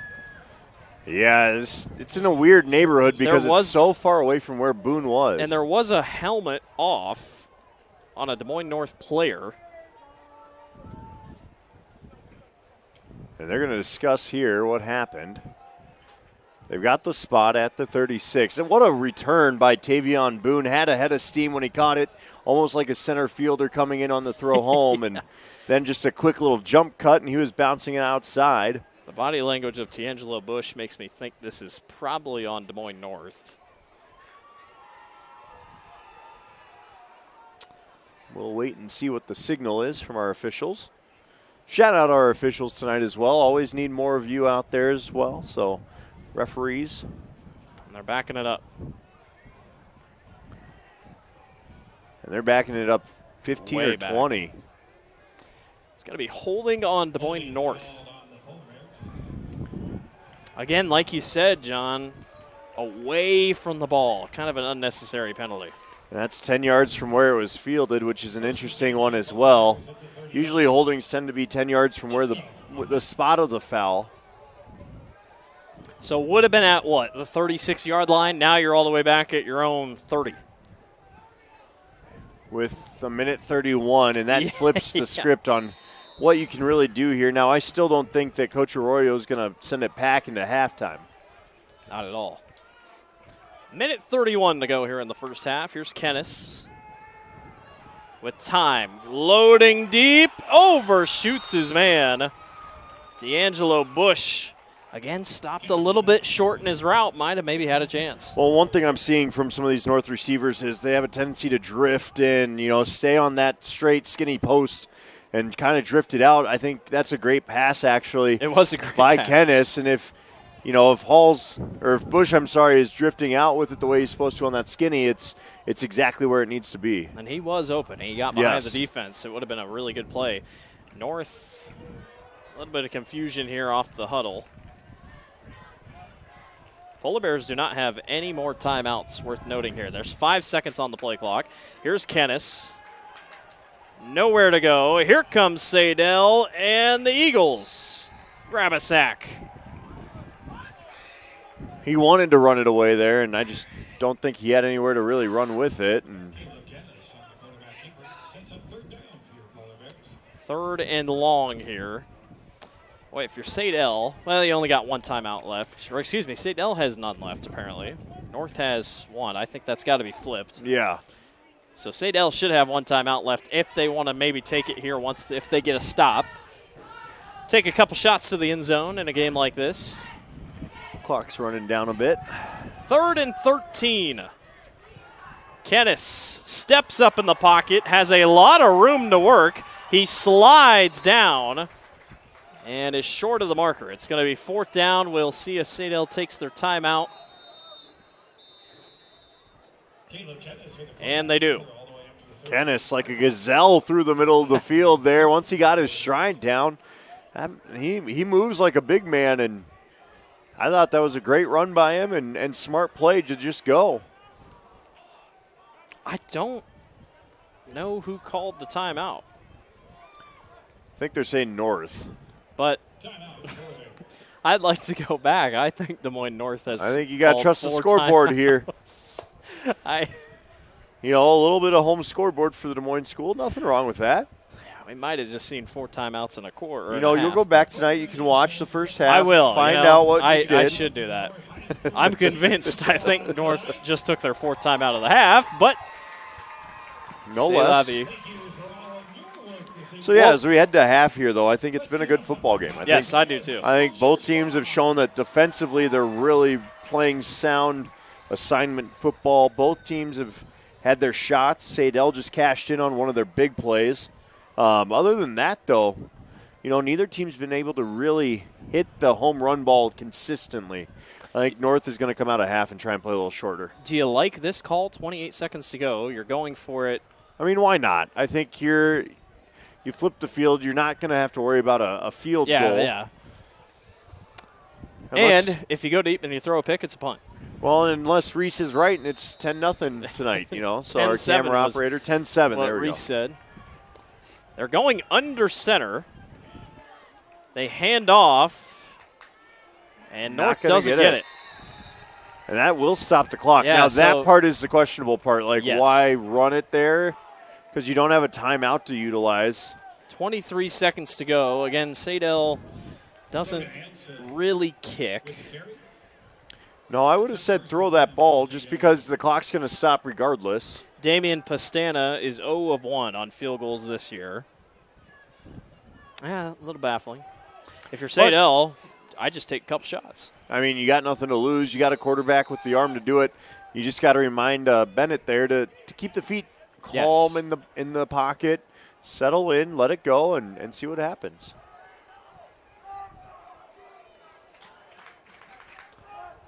First and 10. Bennett's going to go, nope. He's running over and saying something to Ahrens. He was telling him to go to the end zone, probably. Bennett, deep, incomplete. There is a flag down immediately once the play started. And Ahrens is down. Took a very tough hit. Yeah, that'll hurt the arm and shoulder. I mean, that was just trying to make a play on the ball from the secondary, and I think we're going to get either a hands to the face or a holding. Yeah, something. It was very quick, I can tell you that. Ahrens is up. And walking over to the trainer, now walking past the trainer. And the officials will come together and have a chat. I was checking, there was a little bit of a late substitution. I didn't know if North had 12 on the field. Gotcha. I don't think that's what this could be, but it might be. Just like the first quarter, second quarter won't end. We get down to these last couple. Dragging on just a bit. Couple minutes. Just kind of rolls. It's like college basketball. The final 2 minutes of a college basketball game usually last about 25 minutes. Let's see what the call is. Holding on the defense. Ooh. So interesting call. First down. It's going to be a first down at the 28-yard line. And they're taking a little bit of time off the clock. They give them now 18 seconds. It's all a bit strange. Well, if you're Saydel, you have 4 downs to take shots. Unless Pastana wants to maybe try a field goal.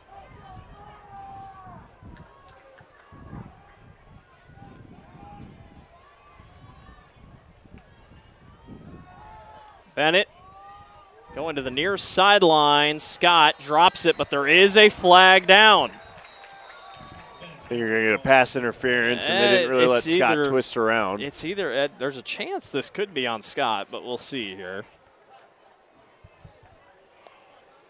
Shane did kind of give a little bit of a push and a shove.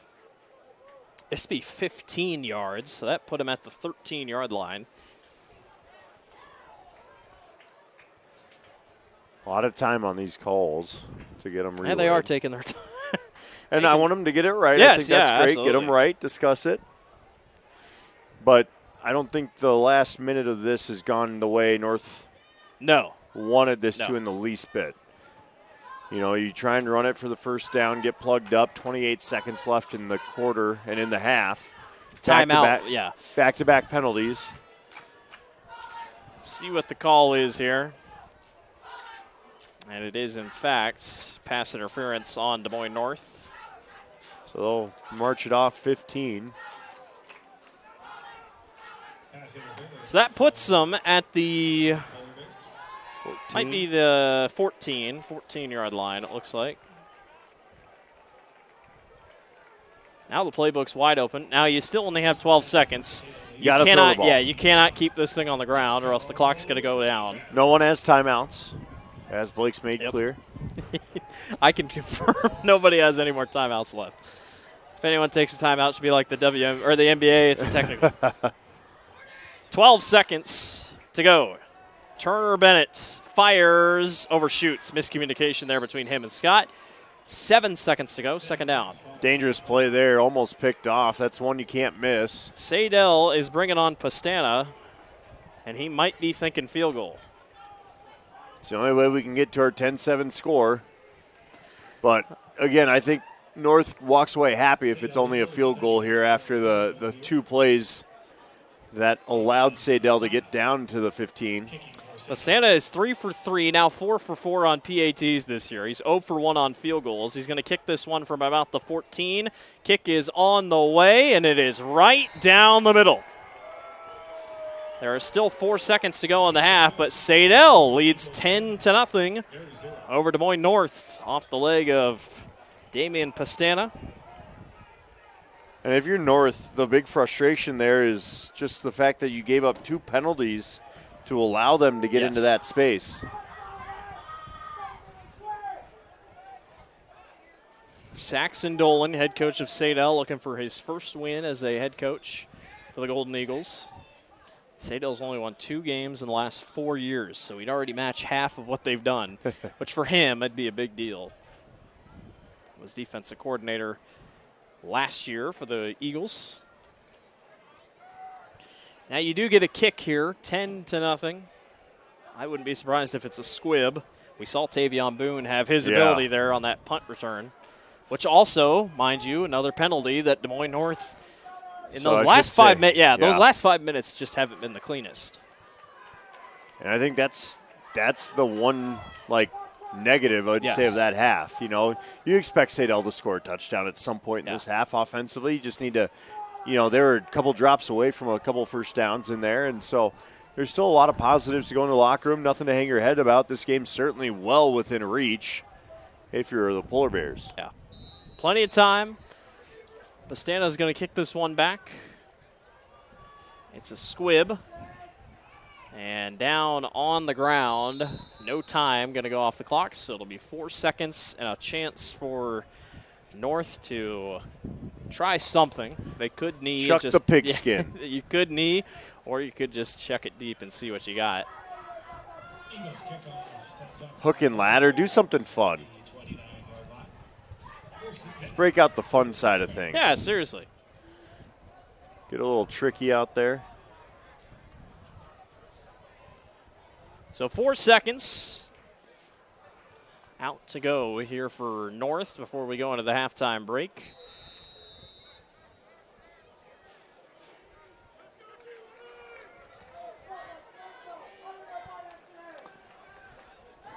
They'll go under center here, most likely a handoff to Sarceno Mata, and it is. Mata's going to cut this thing upfield and trips down. Best gain of the night for Des Moines North, and it just so happens to be before the halftime break. 10-0, Saydel leads a defensive battle over Des Moines North. Eagles looking for their first win of the season. We're going to take a break, and we'll be back. You're watching the Central Iowa Sports Network here from MediaCom Stadium.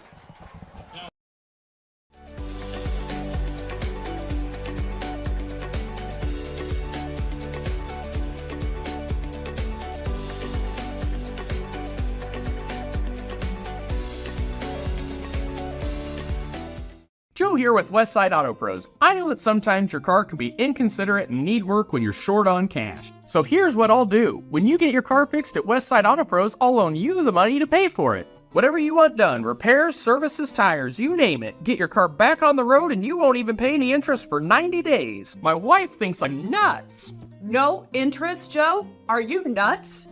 Get your car fixed now and pay later only at Westside Auto Pros. You don't suppose she's right? Employee Pricing Plus at DeArmond Automotive, Knoxville. 2025 Ram 1500s with up to $15,000 off. Incredible offers on the 2025 Jeep Grand Cherokee with up to $9,000 off. And new Jeep Wranglers with up to $8,500 off. And save on a new Chevy Silverado 1500 with over $12,000 off. Employee Pricing Plus. Save big now at DeArmond Automotive in Knoxville, Iowa. Hi, I'm Chris from Fireplace Superstore. Outdoor furniture season is here, and we've got you covered with the best selection in Central Iowa. We're featuring Poly Furniture by Berlin Gardens. Once you've seen the fit, finish, quality, and materials of Berlin Gardens Poly Furniture, it makes everything else look like it was built in somebody's backyard. We also have Iowa's best selection of aluminum, wicker, wrought iron, cushion, and sling. Fireplace Superstore, just west of Homemakers at 109th and Douglas. You want to get stronger, faster, healthier. You want more. You want to be part of something bigger than yourself. A place for people of all ages, all walks of life, that provides opportunities for all to succeed. We do that. We're the why. Build more than muscle. Build a stronger community. Free Godfather's Pizza begins with the download. Order through my new online ordering app and start earning free pizza and sides. It's easy. Download the Godfather's Pizza online ordering app today. Do it.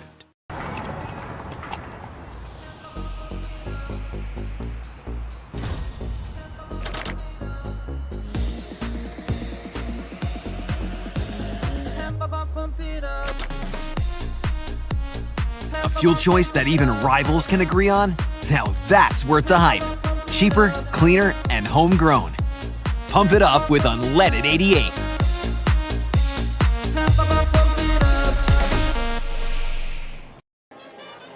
Welcome back to the Central Iowa Sports Network, our WOI Game of the Week. Des Moines North and Saydel going at it. The Eagles lead 10-0 in a defensive bout. Blake Walker, John Schaefer with you here from Mediacom Stadium.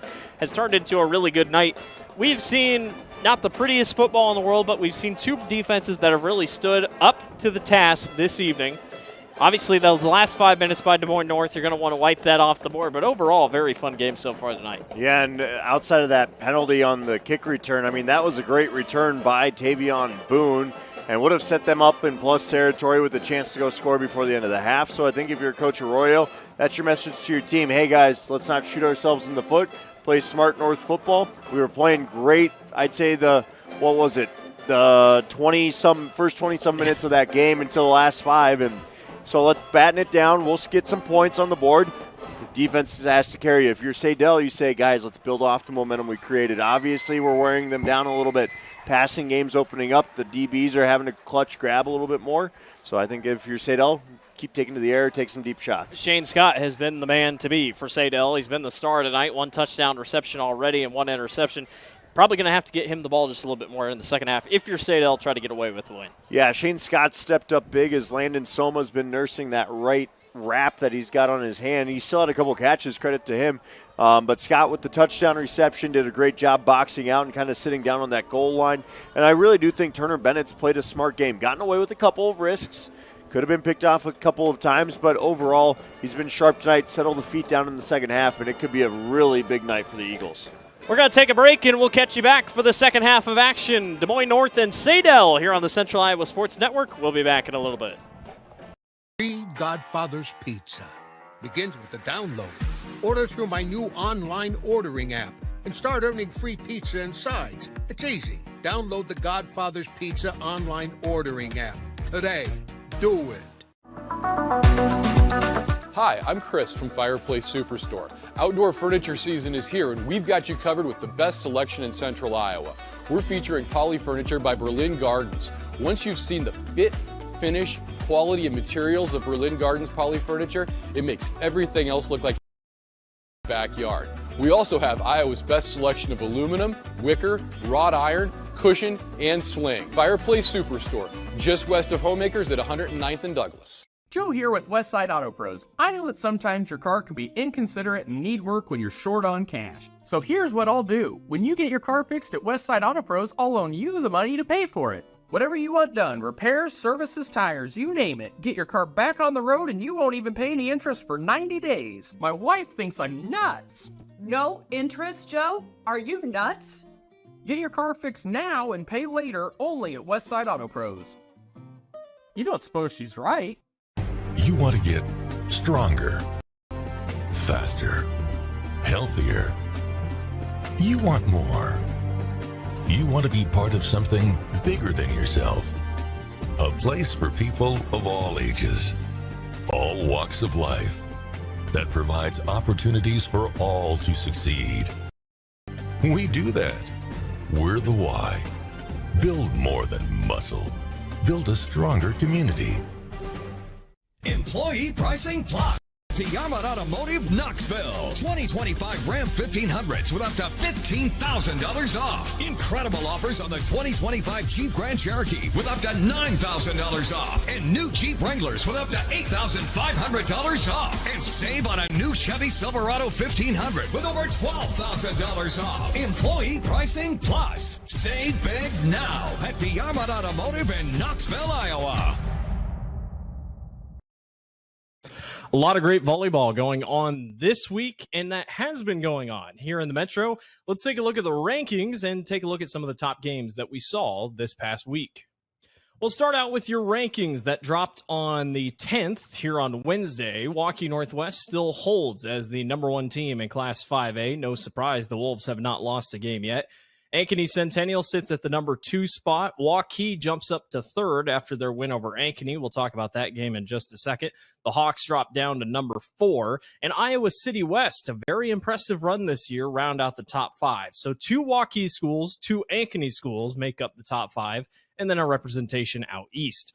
Pleasant Valley, the defending state champions, find themselves in the 6th spot. Iowa City Liberty finds themselves in 7th, have slowly but surely moved up the ranks. They were state champions a couple years ago. Dowling Catholic is at the number 8 position. Cedar Falls is at 9, and Valley is 10th. Those 3 did not move from last week's polls. Johnston finds themselves in the 11th spot, up a couple spots from last week. Bettendorf at the 12th position. Cedar Rapids Kennedy finds themselves in 13th. Cedar Rapids Prairie jumps up to the 14th position. And Linn-Mar, despite a 5-9 record, find themselves ranked 15th out of the 15 schools ranked this week. Let's take a look at some of the top games that happened on Tuesday night. That's where the majority of the action happened. Iowa City Liberty defeated Cedar Rapids Kennedy 3-0. That was a battle of 2 top 15 foes.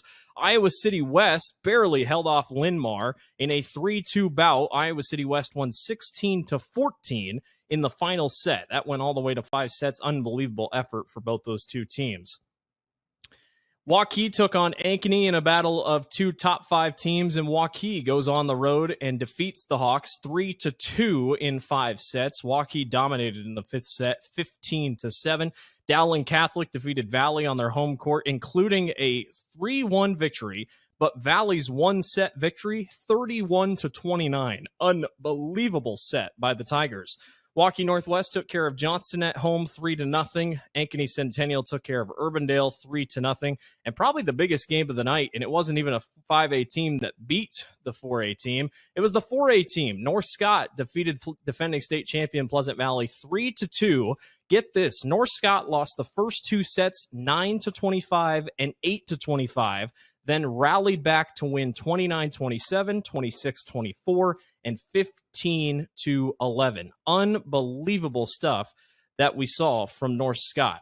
Obviously, no action happening this evening, but if you move over to Saturday, that's where we get a lot of great games. Ankeny Centennial takes on Norwalk tomorrow. That's going to be a part of the Southeast Polk Tournament. North Scott takes on Iowa City Liberty. Cedar Falls hosts their own tournament with teams such as Cedar Falls, Humboldt, Johnston, Nevada, St. Ansgar, and Waverly Shell Rock. Dowling Catholic takes on Dubuque Hempstead. Waukee takes on Dallas Center Grimes. ADM, 12th ranked ADM, will take on the number 1 ranked Waukee Northwest Wolves. Ankeny faces Iowa City Liberty, and much, much more going on here in the CIML. It has been a very fun. Obviously, we saw on Tuesday night as well that 3 out of the 5 defending state champions lost. So good chances across all classes to see a new champion. If you're not keeping up with volleyball, you need to be doing it. It's been an unbelievable season, and we can't wait to see much more. That's your quick volleyball recap. We'll send it back to our halftime. Thanks for watching the Central Iowa Sports Network. What if you could make a priceless difference in your community for as little as $5? With the Des Moines Catholic Worker House, you can. For nearly 50 years, the Des Moines Catholic Worker House is a homeless and low-income community, a place to feel welcomed. With your support, We could turn 3,000 free meals each month into 4,000. We could build a brand new warming and cooling center in our future facility. We could provide more hygiene products, more clothing, and more hope to those who need it most. Feed the hungry, clothe a neighbor, and spread your generosity throughout Des Moines by scanning the QR code on the screen right now. Donate online via PayPal or mail a check to make a priceless difference in your community today. Thank you so much for your support. Western lets your UTV power through the storm. The Impact V Plow and Impact Straight Blade, with the features the pros demand. Custom tailored for your UTV. And to keep your work top-notch, rely on the Tornado UTV Hopper Spreader. Now that's a job well done. Western, more jobs done faster. Visit Truck Equipment Inc. today at truckequipmentinc.com. Ever have one of those awkward moments when a business disappointed you? You got ripped off? Didn't get what you expected? The Better Business Bureau can help you avoid these uncomfortable situations. BBB accredited businesses are honest, ethical, and reviewed annually by the BBB. Don't experience another awkward moment with a bad business. Trust the ones that operate with integrity. Look for the BBB seal. It's the sign of a better business. And find a better business anytime at bbb.org.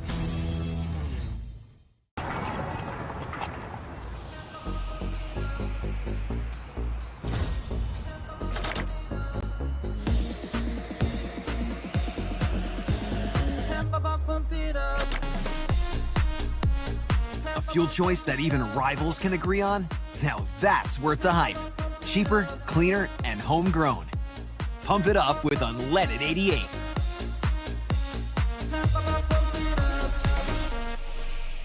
Thank you for tuning into today's broadcast. Don't forget to like and subscribe to the channel so you don't miss any of our live events. You can also follow us on X, Facebook, and Instagram in the description below for more coverage of Central Iowa high school sports and the Des Moines Menace. Now, back to the game. Welcome back to the Central Iowa Sports Network. Blake Walker, John Schaefer with you here at Mediacom Stadium, Des Moines North and Saydel. Saydel leading 10 to nothing is your score. Take a look around the metro of the scores that we have, courtesy of Bound, and some that we don't have. Southeast Polk leading Norwalk 21-13. Boy, Southeast Polk's an interesting team this year. Obviously, they opened with a dominant win over Centennial. Then they get crushed by Iowa City Liberty, and now they are only leading 21-13 against Norwalk. Are they going to go 5-peat? Just make the playoffs, and you never know. I mean, remember, that's a Southeast Polk team that nearly lost to Sioux City East last year in the first round of the playoffs. So you never know what's going to happen come postseason. But, you know, the 5-peat, that's so tough, especially when you look at the Valley and the Dowlings of the world. Even last year, nobody thought they were going to 4-peat, and they went out and did it. Shout out Logan Hansen. Des Moines Roosevelt and Ankeny taking off at Ankeny High School. Ankeny leads 36-0 at the halftime break. Iowa City West leading over Pleasant Valley 14-10. Ottumwa over top of Des Moines East 14-0. Dowling Catholic leads Dallas Center Grimes 17-0. Waukee over Cedar Rapids Kennedy 10-7. Valley over Urbandale 20-0. Valley brought out the all-orange uniforms tonight. Wow. And then no score updates for a couple other games here in the Metro. Let's see. Well, we're calling 4A and we're calling 3A, so let's take a look at some 4A scores. Lewis Central leads over Harlan 17-0. Newton over Bondurant 20-13. If you ask anybody in the Newton area, Newton might be playing like it's the 90s for how good that Newton team is. But almost lost to Carlisle. They're struggling here against Bondurant. We'll see if they can finish. Marshalltown trailing Mason City 14-7. Nevada and Ballard still tied at 0 in the second quarter. Pella and North Scott tied at 3 apiece. Xavier over top of Clear Creek Amana 27-21. North Polk leads ADM 23-14. Carlisle over Grinnell 28-7. And let's see, down in 3A where Saydel is located. Saydel's got a tough district this year. Absolutely. Williamsburg, PCM tied 7-7. Solon leading Mount Vernon 21-7. Solon has a very good team this year. And that is all the updates I have for 3A. Like we said, 2A, 3A, 4A tonight, loaded with some great games. And obviously we got another good one here is North and Saydel on the field getting their halftime stretching in. And we're about a minute 30 from kickoff here. And reminder, too, for college football fans, Drake takes on South Dakota State tomorrow night on the road. Look for Coach Woodley try to get his second win against a really big FCS signature program. win in your second ever start. You also got UNI at home tomorrow night. Iowa at home taking on UMass. Iowa State on the road against Northern Arkansas. Or is it Arkansas State? There we go. Who, fun fact, had never played Arkansas before. I think they played them either last week or 2 weeks ago. This is the highest ranked team to ever step foot in that stadium. Yeah, absolutely. Arkansas and Arkansas State had never played each other until this year, which is just crazy. But, yeah, Iowa State on the road. Did you hear Matt Campbell's quote this week, too? No, I didn't. He was asked how this happens. He goes, I'm not consulted about the schedule. So you have to ask Jamie about that one. Jamie was also the guy that sent him to Ohio. And then turned the whole program around, I was going to say, right? that game really – honestly, set the Took course. One guy getting into Matt Campbell's face at the end, and I saw that tweet. They're like 21-6 since that incident. You know, a lot of credit. That was a young team that year. But again, college football, so much fun on Saturdays. It's going to be a warm one out in Iowa City. If you're heading out there, hydrate with water. Please be smart. But out here, Beer is not. Out here, we've got a beautiful night. And Absolutely. Blake, I think as we get ready for half number 2. I like where Saydel sits. Obviously, anyone would being up 10, but North can get back into this in the blink of an eye. Saydel does open with the football here, and boy, they could really put a nail in the coffin here if you go down and score 17-0. So we'll see what happens here as we'll get the kickoff teams out here in just a second. Look out for an onside kick. I'm calling it now. North comes out with an onside of their own. Well, we saw Saydel try it earlier in the game, so let's see if they try to go that route.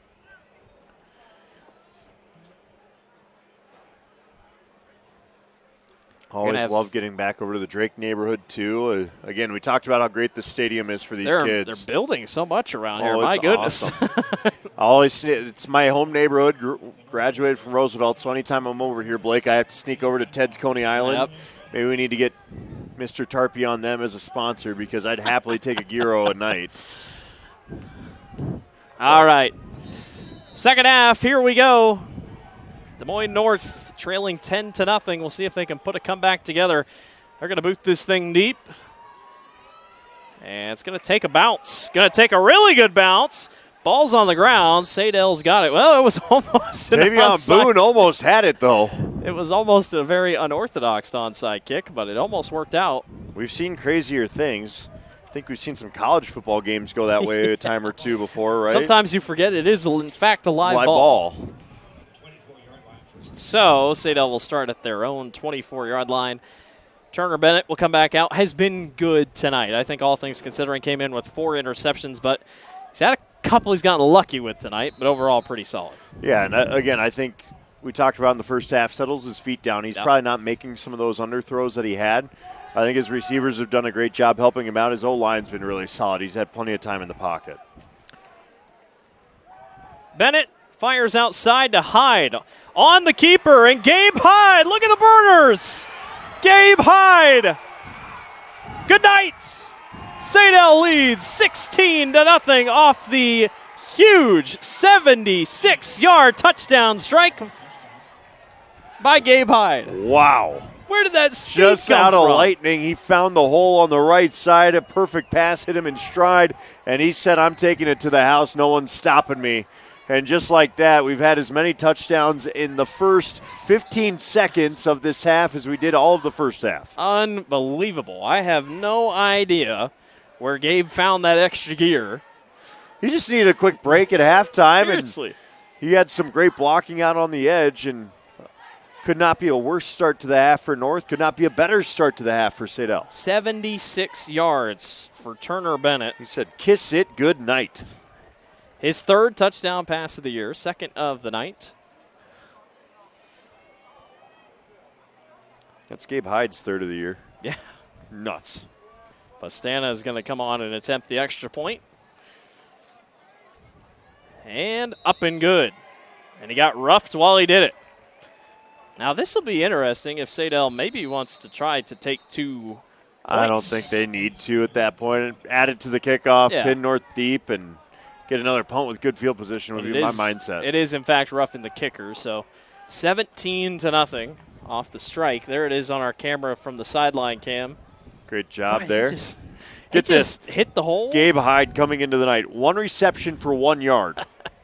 I know he's probably had another 1 or 2 tonight. Yeah.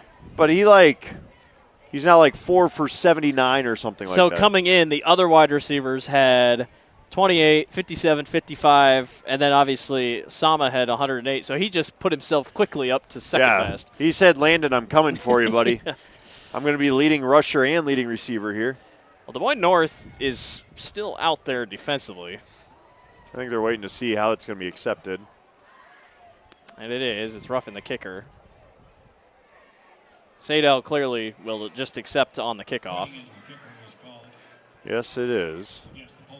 Man, he just like a lightning bolt. I mean, we just haven't seen him have that burst speed yet tonight, but boy, he got a chance and just took it the distance. Credit his blockers, and that's why wide receivers, you can want to make those big catches all day, but at the end of the day, if you can't block, you're not helping your team out a ton. And so great blocking out on the edge allowed him to find a hole, and he hit it so quickly, so hard, kind of Darren Sproles-like from back in the day. There's just no doubt about it. Definitely caught Des Moines North off guard on the opening play, mind you, from scrimmage of the second half. North had been so good, too, on first downs tonight defensively. So ironic that it does happen on first. So they get to kick off from the 45. It's not like we've seen crazy kickoffs tonight, but the wind is at the back here. Tavion Boone will take it from inside the 5. Boone makes a couple miss. Here goes Tavion Boone. There is going to be a flag, though. Nashad Lewis Walker going to get called for it, and I think he just didn't let go of his man early enough. And, John, we've talked about it. Penalties have just killed the Polar Bears tonight as this one's going backwards. Another great return by Tavion Boone, though. The kid's got so much speed. It's deceptive. You kind of saw a defender think he had him bottled up, and next thing you know, he's like, where'd he go? And, boy, North needs to score. Obviously down 17-0 in a game like this that feels like a long way to go. If I'm North, I'm trying to run an end around with Tavion Boone, something to get him going side to side to get shifty. And we saw there at the end of the half with Moses Sarceno-Mata had the good carry. Boone has had a good carry himself. I agree with you that I think they might need to get him more involved.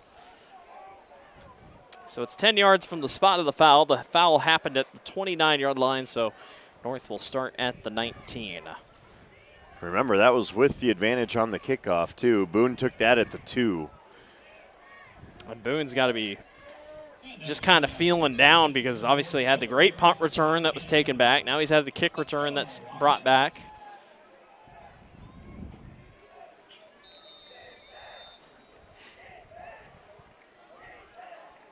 All right, so first down and 10 from their own 19.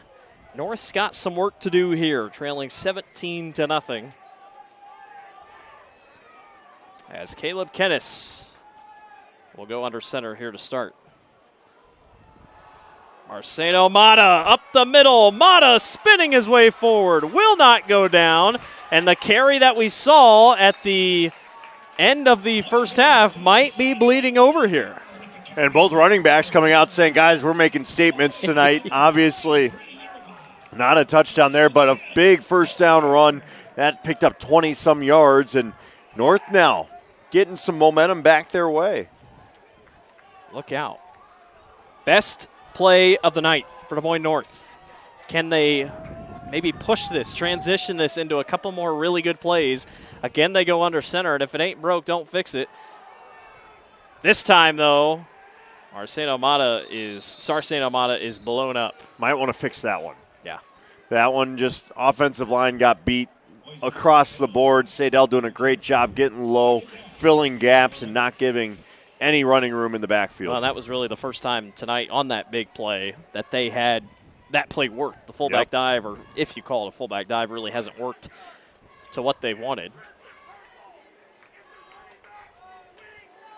You can hear the sideline coaches down there all the way up here. That guy has an unbelievable voice to be able to carry from all the way up here. 2nd and 10 3 wide receivers to the left. Here comes the pressure. And Kennis will take off himself and only going to get a couple. Took a lick on it, too. Yeah, Damian Pastana in there, the linebacker and kicker. I don't hate that, considering we saw him gain a little bit running in the first half. No, it's been a competitive game tonight. Don't let the 17-0 score fool you. 2 big plays, for Saydel made the difference, and that's where they sit right now. But North getting a drive going. If you can convert a first down here, that keeps some of that momentum going and into plus territory. Saydel looking for their first win of the season. Dropped a 10-0 game to Clark last week. Here's Kennis. Here comes the pressure. It is picked up. Caleb takes off, but he gets blown up. Pastana was second man in on that. I didn't catch first. I think it was Nauman, the junior, just blew him up. Pastana was all over it. Like you said, unbelievable effort. Kennis really took the hit pretty well, all things considering, and it will be 4th down and 9, and the punting team comes out, and once again, Saydel will not put a man back. And I don't blame him. Boone's got some speed back there. He can pick up 9 easy if he's given too much room. Let's see how they drop back, though. Wouldn't shock me if he tries once or twice here tonight. Good punt here by Boone. Should get a good bounce. No, it's not. The turf's not letting it bounce too well tonight. Checked up like a Scotty Scheffler gap wedge there. Down to the 29, so Saydel will come back out offensively, and they have to be feeling good considering what they've just saw on that last drive. Yeah, 1 play, 76 yards, and that's why we sit 17-0. And to be honest, if I'm Saydel, I'm going to go right back to something similar just to see if they can get it rolling again. 8:45 to go here in the third quarter. Eagles trying to extend the lead here over Des Moines North. First time these two teams have ever met, which is just crazy. They aren't very far apart. Maybe less than 10 miles, yeah. I want to say, over there. Just jump across the interstate. That's it. You might actually be able to get a straight shot right over here. Hyde runs off one tackler and goes down. Boy, he almost broke free. I don't know who was in there on the shoelace tackle. I think it was, didn't catch the number. I think it was 55/24, our guy Cooper Hanna's there. He might be switching jerseys, actually. Probably. I mean, honestly, he might be every time he comes off the field. I haven't really looked, but I don't see any other reason why it would be 24-55. What's ironic is Cooper's not even listed in the program as 55 or 24, yeah, so he's not even on a roster at this point, but that's fine. Late additions to the roster. Fall ball just lent itself to it. 2nd and 8. Hyde to the outside. Saydel got away with a hold, but Hyde's not going to do much. He is stuffed. So Arsenio Mata came in there and gave him a big hit before he could go much further. And Coach Arroyo asking for a flag to be called out there with the hold. Yeah, there was. I mean, you saw the jersey pull. I'm kind of surprised there wasn't. Still a loss. Yeah. You'll take it, and it's 3rd down. Saydel hasn't been flagged for anything other than a couple of false starts. Yeah. Which I get the frustration then if after a few holds have been called against the Polar Bears. And Coach Dolan has said they needed to clean penalties up. They have for the most part tonight. 3rd and long. See if North can get off the field here. Here's Bennett. Going to go deep and miscommunication. Scott never had a chance on his route. Scott kind of broke in, then got tangled up with the defender, and I think it was supposed to be a little bit of an out route. Just didn't quite go where it needed to, but that's a good miss, and nice job again by North. Really came down to that 2nd down play. I believe one of the deeper punts that we'll see tonight from Saydel might actually be their deepest punt we've seen. Tavion Boone will be back to return, trying to breathe a little life into this game for the Polar Bears. And all he's thinking is no flags. Please, no flags. Love to see him get a good chance. Saydel just jumped. And that's going to set him back another 5. Blake Mears was already set, kind of stumbled his feet just a little bit. And that's one of those you don't need to do. You don't need to move till the ball's truly snapped. Eyes got to be on that ball a little bit. Use those peripherals. So now Boone gets to at least stand within his own with the Saydel 50 as Pastano will come out and try to punt this thing deep. It's a low one, and they jumped again. There was another movement on the far right side for Saydel. This is going to back them up 5 more. We jinxed them about the penalties, John. Well, I tell you what. and to be honest, if you're North, you're sitting there saying, okay, guys, now let's capitalize on this. Yes. Let's not make mistakes of our own. Don't throw a penalty on the other end. Right. Take advantage. So this is going to be a drive that team's going to think about. Special teams, I should say. If there's anything, I think that's now out of the question. Yeah. It is 4th and a long ways. Almost 20. More than 20. It's like 4th and 24, it looks like. Nobody jumps. Low liner. Boone picks it up. Breaks through one. There goes Tavion Boone. Stays on his feet, and there goes Boone. Tavion Boone. Touchdown, Des Moines North. Unbelievable. Tavion Boone off the hop. Splits a couple defenders and then hits it and just goes from there. As we got a little visitor on Reese's shoulder back here. We got Blake's trying to take care of the grasshopper. It wasn't a praying mantis, but Tavion Boone. I don't know how many tackles he might have broken. Maybe John can look back on our replay when it eventually pulls up. At least 4 or 5. Let's see if we can get it. Nope, no look at it again. But what a run it was, and a big block out on the end as well. And you know that was just pure will and effort there by the Polar Bears. And you had a feeling something could break open. Now we see them go for 2. They have not kicked a field goal all year. They have gone for 2 each time that they've scored this year.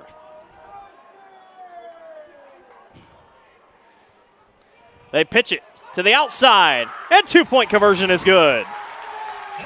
Moises Sarceno-Mata puts it in 17, 17-8. Saydel leads. Don't go away. This one's getting good. You're watching the Central Iowa Sports Network. You want to get stronger, faster, healthier. You want more. You want to be part of something bigger than yourself. A place for people of all ages, all walks of life, that provides opportunities for all to succeed. We do that. We're the why. Build more than muscle. Build a stronger community.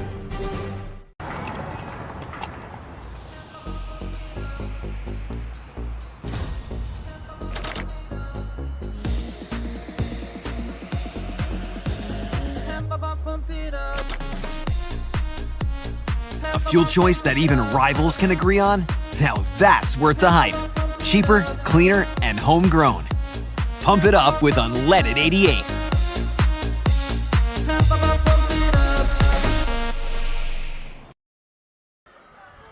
North kicking the ball off here at Mediacom Stadium, and short kick going to be returned out on the right side.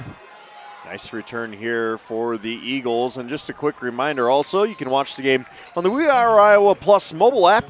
Just scan the QR code as John Schaefer once again with Blake Walker, the tunes, the tones, and this game got interesting real quick.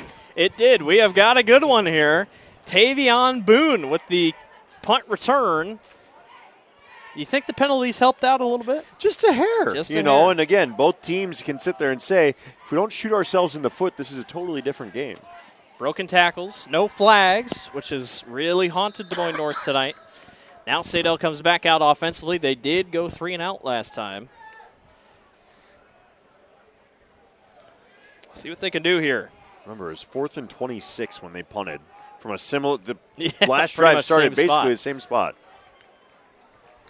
Oh, misdirection. Bennett was confused. He was going to stay in bounds and instead just takes it out. There is a very, very late flag. Wondering if there's a hold there on Saydel as one of the wide receivers might have grasped onto somebody. See what the call is. We just had to say something about penalties. Yeah, now it's turned into a flag fest. Yeah, now they're starting to pile up here. A lot of yellow hankies out on the turf. And if I'm Bennett there, that's one of those, instead of stepping out, just throwing out of bounds. The play was broken from the start. Hyde went the other way, and Bennett was not ready. Officiating crew going to try to get everything all straightened out here before they make the call, as they have tonight.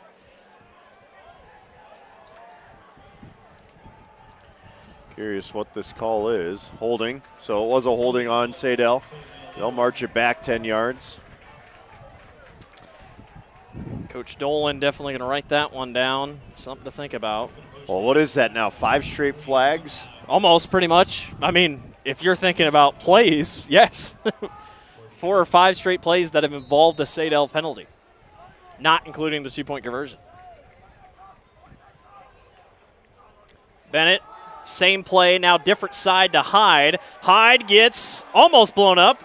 He's able to break a couple tackles and gets back to the line of scrimmage. Logan Hansen, the first DB in there, did a great job just flying at the ball, and then group of Polar Bears joins him there to make the hit behind the line. And again, that's another, 1-2 yard loss. And now you're dealing with 2nd and long, and this is just not a great spot to be if you're Saydel. They keep shooting themselves in the foot. Logan Hansen came into tonight, 17 and a half tackles, second most on the team. Busy guy? Yeah, he is. North roster a little bit bigger than Saydel, so don't have as many guys playing both ways, but a couple playmakers do. 17-8, under 6 minutes to go here in the third quarter. Saydel trying to get the offense back in motion.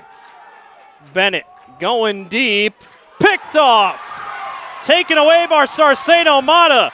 And Mata's down inside the 20, and Des Moines North is rolling in the third quarter.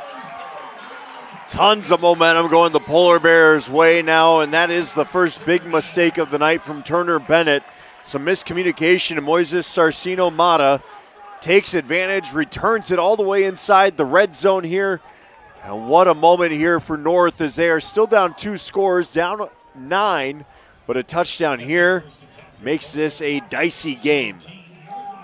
Metro Heating and Cooling red zone trip here for Des Moines North. This is the farthest they've been back here into Saydel territory. There's a look at the replay. Boy, it was almost kind of a one-handed pick. He kind of almost bobbled it. And Saydel almost does get away with a bit of a horse collar, it looked like there too. So lucky to dodge that. But if I'm North, I'm going to Tavion Boone again. And Boone is in at quarterback.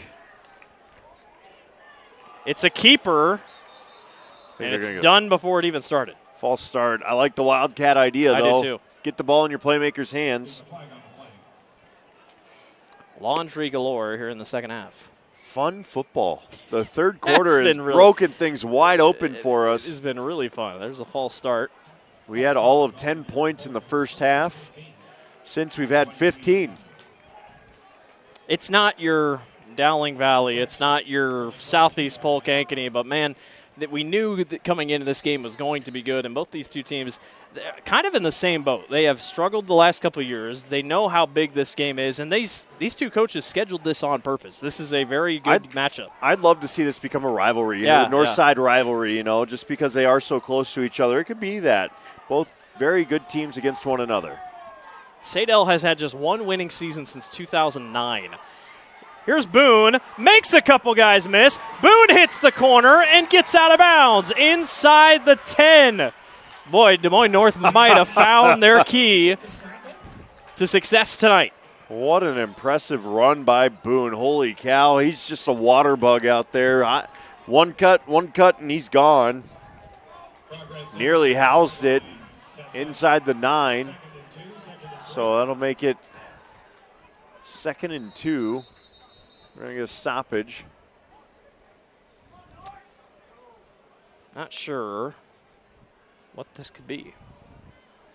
I think they're just going to communicate up to the clock, maybe. Oh, a sideline warning. Well, he's pointing up at the clock, though. Maybe the clock didn't run. It's possible. I thought for sure Boone had the first down, but they're actually going to give him just... I think he stepped out just a little early, but no less. Be second and about 2 or 3. Well, they pointed at the clock. I'm looking at the clock, and the clock has not changed.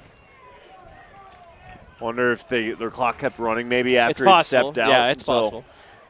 They felt they needed... Oh, yep, so they want 5:10. They want 5:10 on the clock. Just saw Coach Arroyo signal up to the clock operator for a 5-10, and there you go. He's got it.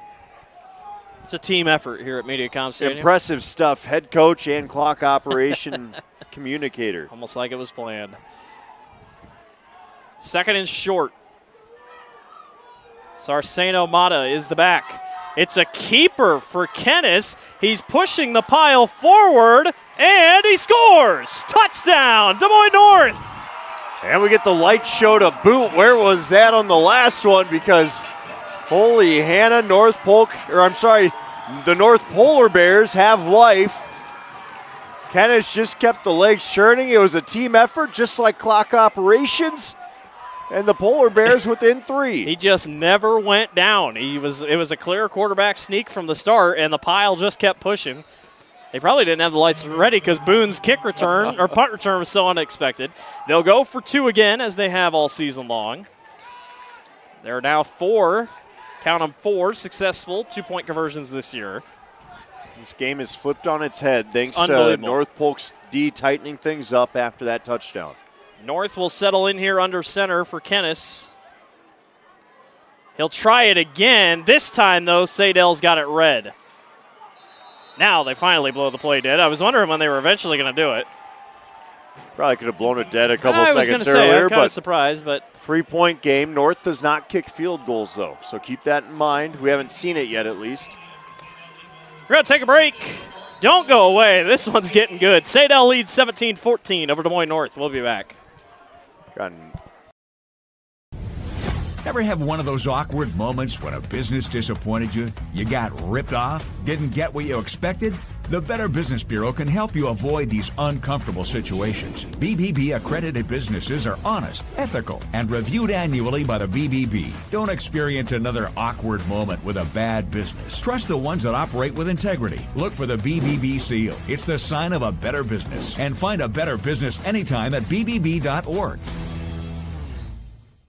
Employee pricing plus extra DeArmond discounts at DeArmond Ford. New 2024 F-150s with over $20,000 off. Get a new Ford Bronco with $9,000 off plus 3.9% for 72 months. New Bronco Sports on sale for $37,990 plus 3.9% for 72 months. And new Super Duties with $10,000 off. Extra discounts on top of employee pricing. Only at DeArmond Ford, Indianola. Spencer Ahrens walks off the field on his own power as Des Moines North is coming back. 14 unanswered so far. It's 17-14. The Polar Bears will kick this one back. It's not a bad kick. It dies, and Saydel jumps on top of it. They'll set up shop at about the 19. All right, well, Turner Bennett threw a pick last time out.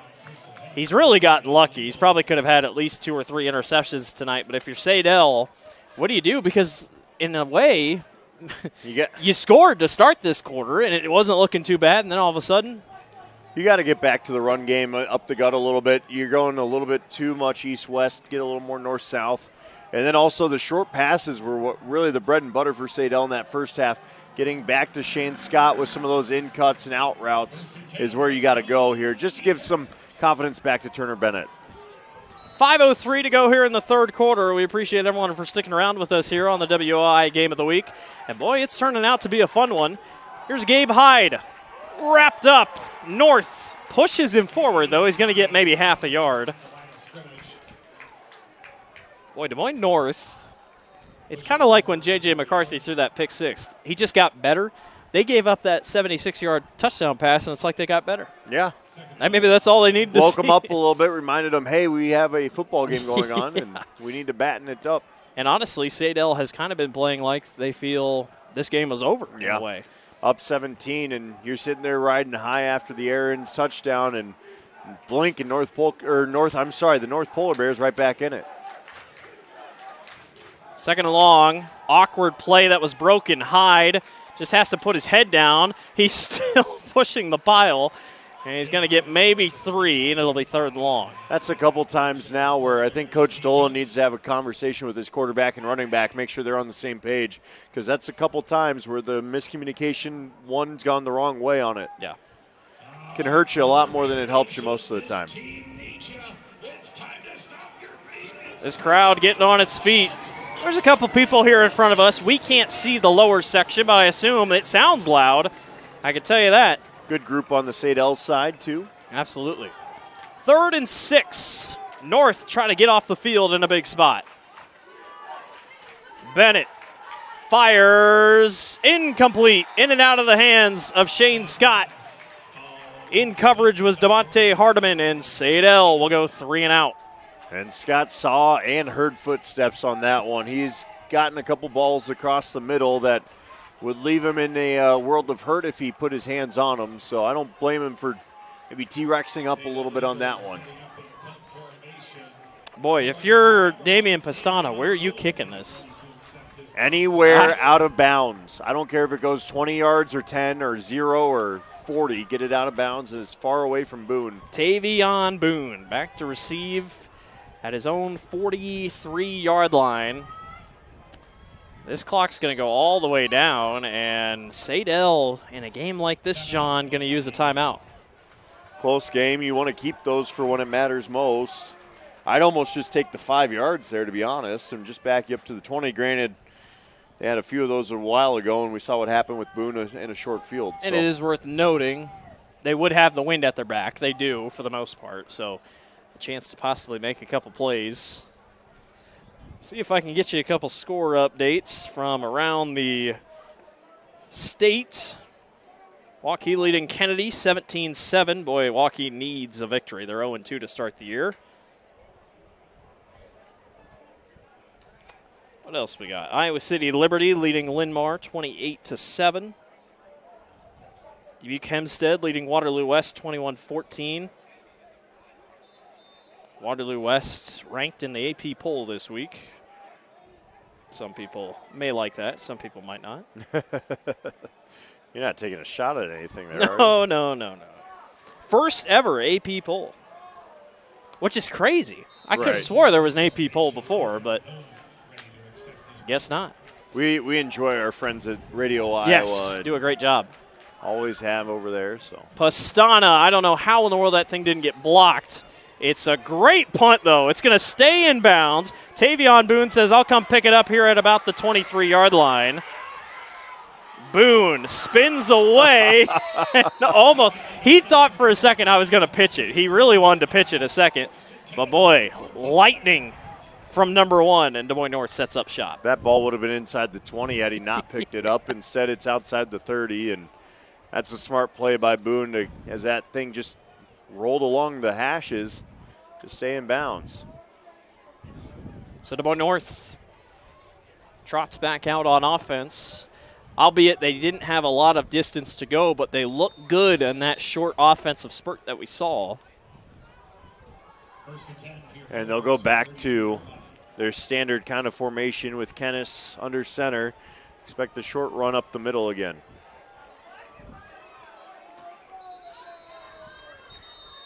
I think we're going to get an offsides on Saydel.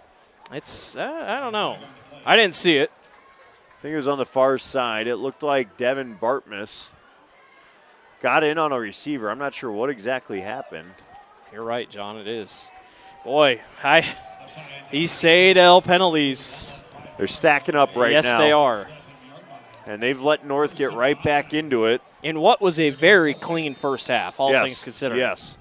You know, it's been really interesting to watch this North offense, too, because most running backs line up 5 yards behind their running back or behind their quarterback when they're under center.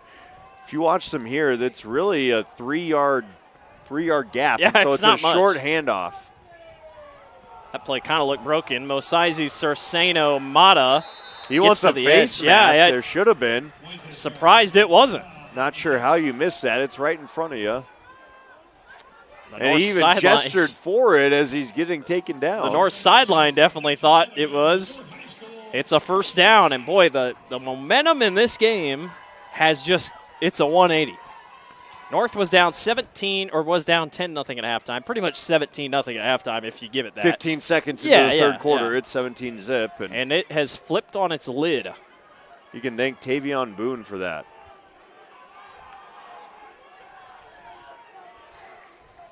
Here's Kennis, going to pitch outside. Marceno Mata Boy, he took a hit, but he gets a couple yards for his efforts. Gain him about 3. Tough kid. He's taking some hits tonight. He gets right back up, and he dishes them out, too. Clock moving here in the third quarter, 2:50 to go. Our game must just be slower. I looked at North Polk and ADM right now that started at 7 o'clock. They have 4 minutes left to go in the game. Well, I think, the flags have stacked Penalties up a little definitely, bit. slow you They've down. slowed things down. And Slow you down for sure.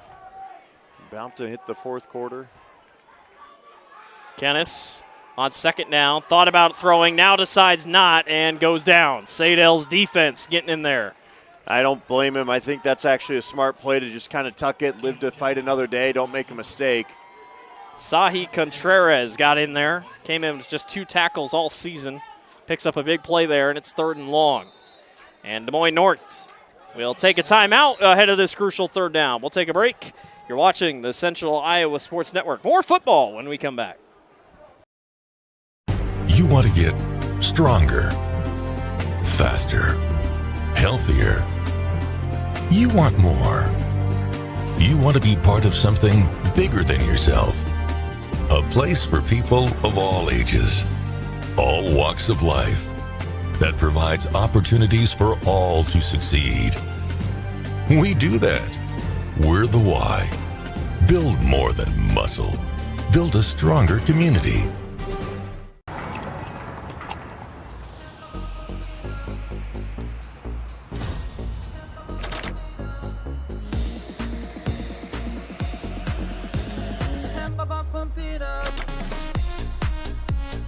A fuel choice that even rivals can agree on?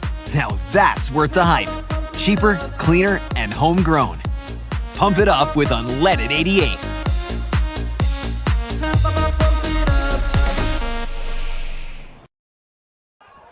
Third and long, deep shot, intercepted by Saydel. Tyson Sparger taking it down the far sideline and out of bounds. Saydel with a crucial interception to get the offense back on the field. Was the equivalent of a punt until the return on it, and a great heads-up play to not stop after making that interception. Ran it all the way down the sideline, knocked out in plus territory at the 48 of North. It was not a bad throw. No. I think it was in the vicinity that it needed to be. But Just a good play. Yeah, Tyson Sparger with his 4th interception of the year, John, in 3 games. Just a junior.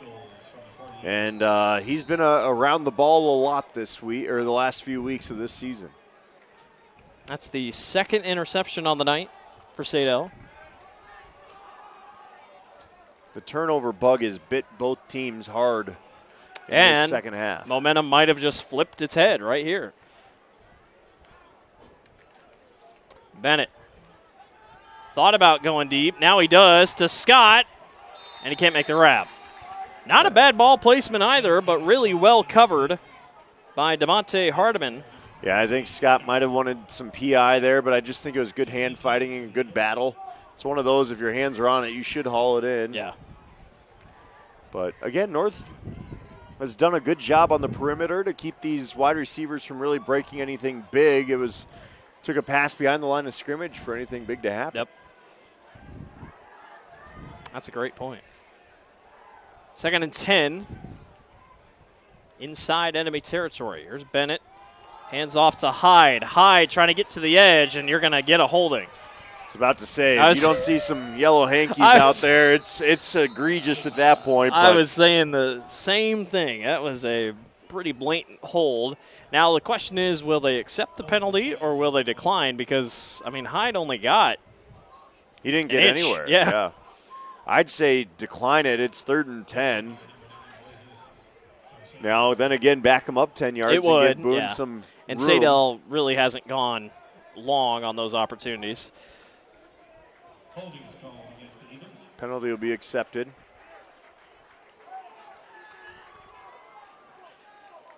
So it'll be 2nd and 20.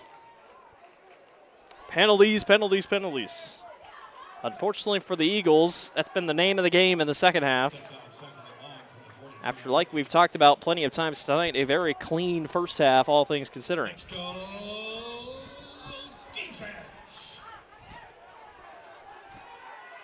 Just over a minute and a half to go here in the third quarter. Bennett, the senior quarterback, looking to throw, going for the bomb, deep downfield. He's got a man. First down, Saydel. It's the man with the interception earlier, Tyson Sparger. What a catch over the shoulder by Sparger with the defender draped on him. Even better throw. You know, Turner Bennett's had some questionable shots, but he's also dropped in some absolute dimes tonight. Yes, he has. And there's example A for the evening. Just what Saydel needed, trying to get another score here and extend this lead that Des Moines North has just been able to chip away at. If you're North, you need a big stop here on this drive. You don't want to move the chains one more time. Bennett from the 25. Pass interference. And I think I have a hard time with that call because, to be honest, it felt like the other receiver was cutting off for a screen. It's one of those where their feet just tangle up. It's not a pass interference. It's just a collision there. Now, I will say Shane Scott did a pretty good job selling it when he went to the ground. If you haven't known, the Iowa High School Association, Iowa High School Athletic Association, every week they post about a 20-minute video where they have an official that works with the association, and they just post it publicly that they talk about the calls. Were there any calls that were called this week that maybe weren't great? What can we learn? It's all public on their YouTube page. I highly recommend it because it's really interesting to listen to what they're talking about. But plays, there's been a couple tonight that I think you might see. Just nothing against the officiating crew, but they've just been, they could go either way, and I think there's a lot of learning to come from a game like this. And I think that's one of those spots right there. A game like this that's close, there's a lot of hanging in the balance with this drive, and you see two players get their feet tangled up. Yeah. I'm not sure how a defender pass interferes with the wide receiver when he's on the ground. And that's 2 defensive pass interferences on Des Moines North tonight. So first down and 10 from about the 12-yard line here for Saydel, trying to punch this one in. Hyde trying to push his way to the edge. Here's Gabe Hyde, breaking tackles to the end zone. Touchdown. Took a second, but he gets the pylon. And his second score of the night is a big one. The ball popped out, and then I guess he caught it when he was down on the ground. I'm not really sure. As in the Metro Heating and Cooling red zone, it's once again a touchdown for Saydel. One more look at it here. The great low angle as Gabe bounces it out, stiff arm strong there. Rattles off a couple more defenders and then reaches out. I think he got the pylon before the ball pops out. That's probably what the thought was of the official, if he hit the pylon. So Pastana will come on and attempt the extra point. Has yet to miss one this year. Try to give the lead back to 10. And it's up and good. 24-14. Saydel leads over Des Moines North. We'll be back. You're watching the Central Iowa Sports Network. Employee pricing plus extra DeArmond discounts at DeArmond Ford. New 2024 F-150s with over $20,000 off. Get a new Ford Bronco with $9,000 off plus 3.9% for 72 months. New Bronco Sports on sale for $37,990 plus 3.9% for 72 months. And new Super Duties with $10,000 off. Extra discounts on top of employee pricing. Only at DeArmond Ford, Indianola. Hi, I'm Chris from Fireplace Superstore. Outdoor furniture season is here, and we've got you covered with the best selection in Central Iowa. We're featuring Poly Furniture by Berlin Gardens. Once you've seen the fit, finish, quality, and materials of Berlin Gardens Poly Furniture, it makes everything else look like it was built in somebody's backyard. We also have Iowa's best selection of aluminum, wicker, wrought iron, cushion, and sling. Fireplace Superstore, just west of Homemakers at 109th and Douglas. Welcome back here to Mediacom Stadium. Blake Walker, John Schaefer with you here this evening. 24-14. Saydel extends their lead and cuts that 14-0 run. That's the best kick of the night, and that's exactly what Saydel needed. Back to the back of the end zone. Well, now Donna hammering that thing. Absolutely did. This is a big drive here for Des Moines North. Obviously had a little bit momentum, scored 14 unanswered. Now you give up that drive defensively. Offensively, they've shown flashes, but they got to try to get downfield. Yeah, and the flashes have come from Tavion Boone. So I think you got to go back to the Wildcat look. That's not a knock on Caleb Kennis, but I mean, again, it's been working for you. Get the ball in the hands of your playmakers. Otherwise, it's going to be a long night. So we'll see what happens. 49 seconds to go here in the third quarter. Kennis will go from the shotgun here.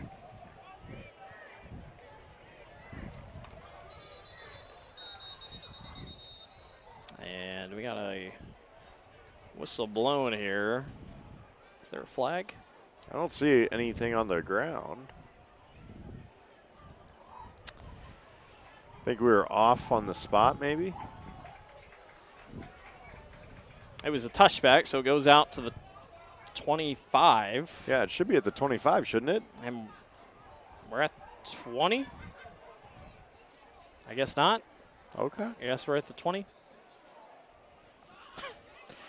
I guess I need to read a rule book. Yeah, we need to refresh on that one, huh? I don't know. Caleb Kennis is going to come running off the field here. Oh, I wonder if it's an equipment thing. Could be a mouth guard situation. That's got to be it. I think it's a mouth guard situation. And, hey, now they're forced to go to the Wildcat that I was asking for. Okay, so now we know it's not the 25. John and I we don't know anything, so it is the 20, and it was, you're right, because he came off, it was something with the mouth guard. We do know a lot. Let's just be clear. We just don't know everything. And for some reason, that took 2 seconds off the clock. Boone will actually pitch it outside to Sarceno Mata, and he gets blown up. Not sure I get that play there. I think, again. I think it was they already had the play predetermined, so they said, all right, let's just run it. Fair enough. I think that might have been the key. Fair enough. Game clock and play clock are both pretty much the same. They can run out the clock before the quarter. Yep. So. Or before the play Will clock. they? Probably not. 2nd and 8.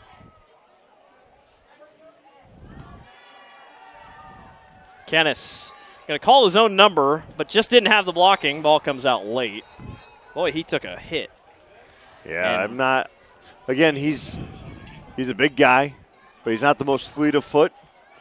I don't mind the idea, but if you're going to run that, you might as well put Tavion Boone back there and have him do that. Put up your fours. We're going to the fourth. 24-14. Saydel leads over Des Moines North. We'll be back. You're watching the Central Iowa Sports Network. What if you could make a priceless difference in your community for as little as $5? With the Des Moines Catholic Worker House, you can. For nearly 50 years, the Des Moines Catholic Worker House has given the homeless and low-income community a place to feel welcomed. With your support, we could turn 3,000 free meals each month into 4,000. We could build a brand new warming and cooling center in our future facility. We could provide more hygiene products, more clothing, and more hope to those who need it most. Feed the hungry, clothe a neighbor, and spread your generosity throughout Des Moines by scanning the QR code on the screen right now. Donate online via PayPal or mail a check to make a priceless difference in your community today. Thank you so much for your support. We are the Local 5 game of the week on We Are Iowa. You can also catch the game on the We Are Iowa Plus mobile app. Just scan the QR code there on the screen. And certainly a good one. It has. Despite what your opinions or anyone's opinions were coming into the game tonight, this has been a fun one as both squads have come to life in the second half. North needs an answer now, down 10 points here to the Saydel Eagles. On 3rd down and long, they pull out the screenplay with D'Angelo Bush, and it is wrapped up. Saydel read it the whole way. Yeah, was it you that brought up the screen? It's not a bad time to call it, just Saydel had it sniffed out. Yeah, and again, I think that's just a nice job to read it. Still a big pickup. That's a play I'd come back to a couple of times. Just great drag route across the middle on the screen, and you pick up positive yards. Nice tackle. I think it was Shane Scott in there as well. Surprisingly, D'Angelo Bush has not really had the ball very much tonight. But he makes the most of it there, gets a couple, but it's still going to be short. And Tavion Boone will come out and punt this thing as, well, you feel like, John, another Saydel touchdown probably puts this game away. This is one of those spots where fake, why not? It's a low punt, and it's not a good punt. Boone skies that one up to about the 50. It is going to take a Des Moines North bounce. All the way to 43. It works out. So Saydel will come back out on offense. But like I said, got to have some confidence here if you can score, or maybe puts this thing away.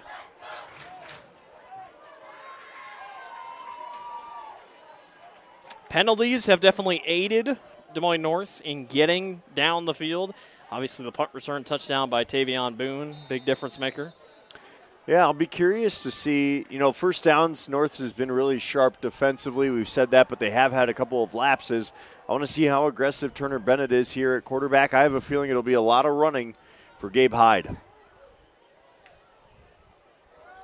Another broken play. Bennett just has to get rid of it, and he throws it away.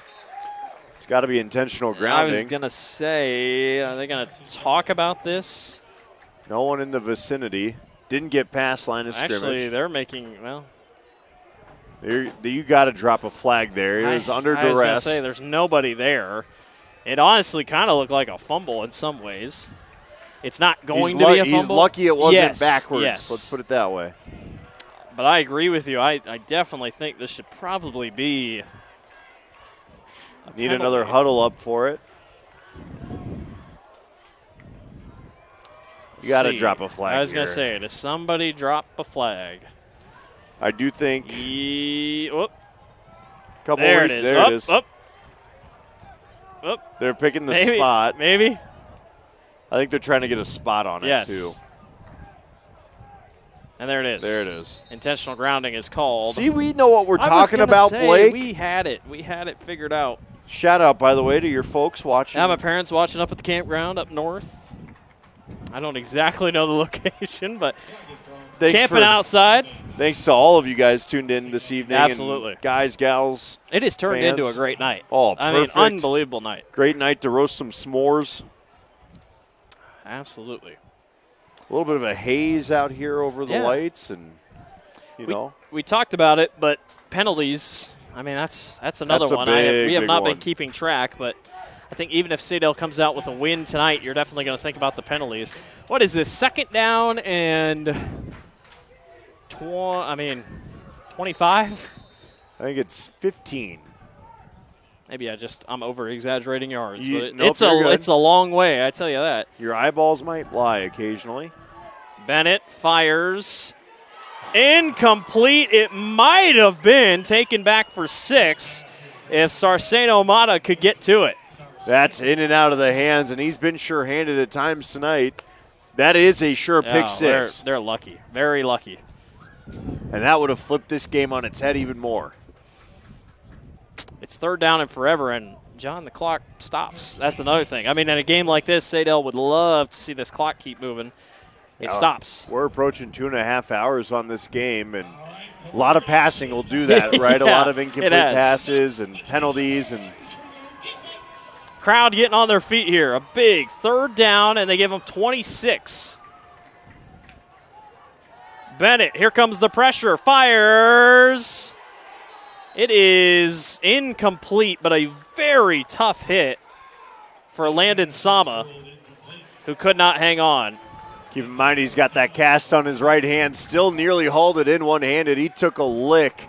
Mind you, it was not near the first down marker. It would have been fourth down anyway, but Bennett had to get rid of it. There was somebody flying right towards him. And Sama elevated for it and did everything he could. It's just good defense, and North's going to have another crack at this, down 10, under about 11:15 left. The electric Tavion Boone back to return this one. He's sitting at the 40-yard line. That one is not good. Launched out, and they're going to mark it right at the they're going to mark it at the 42. That official, he generous. didn't even that official didn't even walk. He said, "This is it right here." I think that's a bit generous, considering it nearly knocked out one of the student assistants on the sidelines. I thought it was coming up to us. I mean, hey, it'd be like with foul ball at the Cubs game, you know. So it'll be first down and 10 from the 42-yard line. Des Moines North, last time, John, they set up in Saydel territory. They did score. See what happens here. 2 wide receivers out to the right and 1 to the left. Now to the left. Here's Kennis. Plenty of time. Has a wide open man over the middle. And a first down. Good pitch and catch for North. As that one is hauled in by Tiangelo Bush. I think his nickname's Tilo based on the announcer's call there. So Tiangelo Bush with the pitch and catch. First down. Here goes North. Trying to move a little bit quicker here. Now they go under center. Sarceno Mata with a hole. Sarceno Mata down inside to the Metro Heating and Cooling red zone. All the way down to the 10. Right up the gut. Great job by the offensive line to open up the hole, and Mata hit it and just about took it to the house. Boy, when Des Moines North has it in Saydel territory, they sure do seem to turn up another gear. As like I said, in the Metro Heating and Cooling red zone, playbook's wide open here.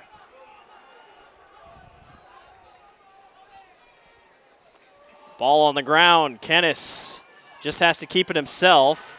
He won't go down. Saydel now eventually brings him down. We got extracurriculars after the play. He picked Kennis, up a few. Yeah, I was going to say, he actually got a couple. A couple of other scores really quick across the board. 5A Waukee up 23-15 on Kennedy. Liberty tops Linn-Mar 28-7, and Ankeny blanks Roosevelt 49-0. Let's go. Polar Bears.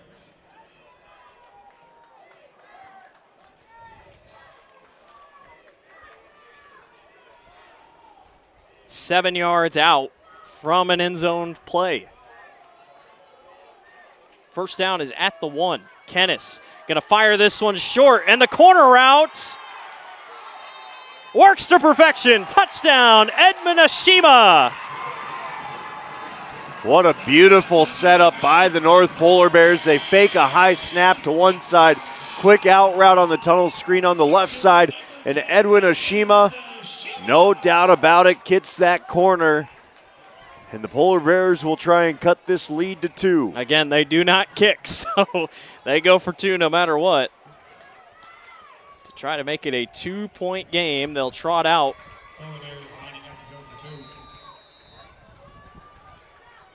Boy, what a game we have had tonight. We thought it'd be a low-scoring kind of defensive slugfest. The second half has turned out. It was 10-0 at halftime. It's a track meet now. Sarceno Mata.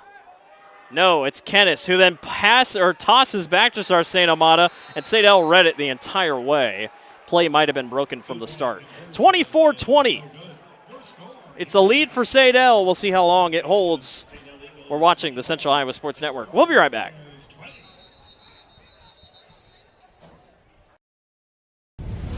Ever have one of those awkward moments when a business disappointed you? You got ripped off? Didn't get what you expected? The Better Business Bureau can help you avoid these uncomfortable situations. BBB accredited businesses are honest, ethical, and reviewed annually by the BBB. Don't experience another awkward moment with a bad business. Trust the ones that operate with integrity. Look for the BBB seal. It's the sign of a better business. And find a better business anytime at bbb.org.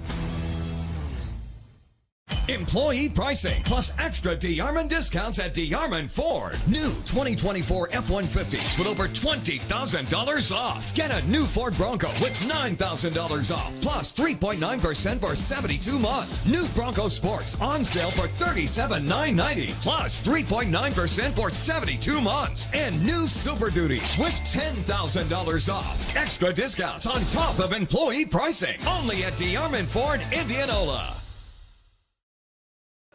Welcome back to MediaCom Stadium. Blake Walker, John Schaefer with you. My dad's sending me wide-eye emojis. Oh, it's not about this game. He's tweeting me. He's sending me something else. Come on, Dad. He's got a barn burner here. How's attention on anything He's talking else? about his alumni, South Tama, who are 2-1. Oh, after boy. I think they haven't won more than one game There you go. Well, they hadn't won a game up until a couple weeks ago, so Right. 2022. But we got wide-eye emojis here in this game. How about this one? Here's Gabe Hyde on the kickoff return. And Hyde will go down to about the 31 or 35-yard line, 36-yard line, excuse me. 9:19 to go, John. Des Moines North going to need to stop, but Saydel kind of been giving them free yards this half. Well, and I keep calling North Polk. I want to say North Polar Bears have really done a great job defensively since the big touchdown run. Obviously, they gave up another touchdown in there.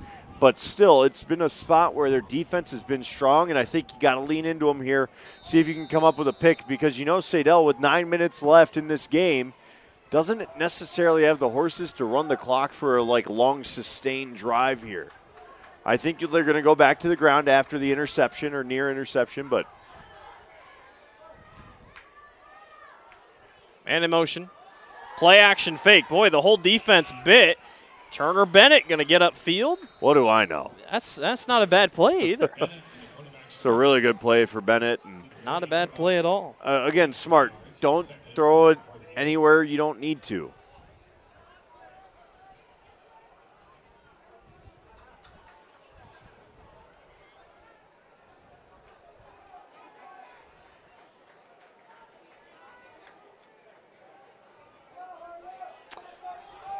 Clock stopped with him going out of bounds.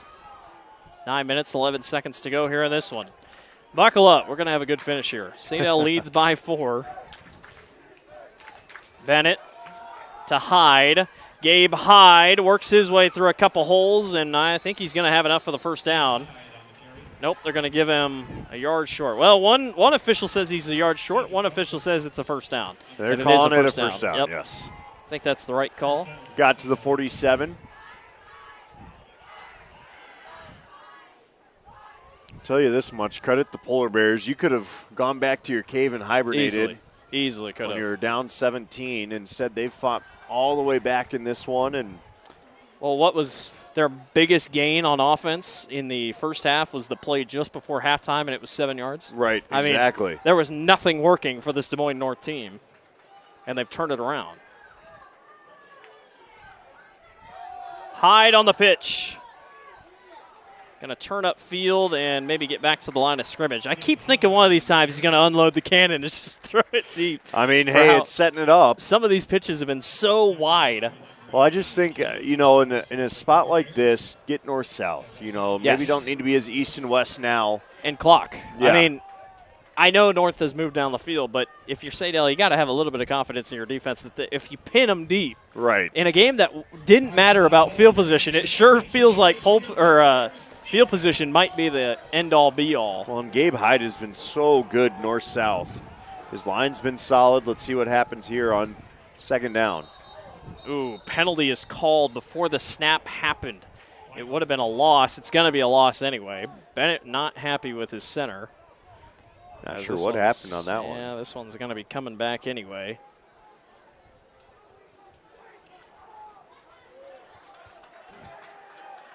False start. Back him up. Second and about 5. Yep, second and 15. Don't forget, we will be back here next Thursday. Des Moines North hosts Perry. Is that your call? I believe it's Dar and I. There you go. Jayhawks and Polar Bears. Should be a good one. Another good one. Yeah. Saydel and Perry have had good matches over the last couple years. Bennett over the middle. Incomplete, but it's broken up. Nice play by Moises Sarceno-Mata. Diving over the middle to make that play. The pass just a little bit behind the intended receiver there, and Landon Soma. And it's a great pass breakup as well as Moises Sarceno-Mata on the 2-point conversion stayed down injured. I think he got the wind knocked out of him, and he's got his wind back because that's a big play. And now a critical third down with the clock stopped at 7:20. Third down in 15.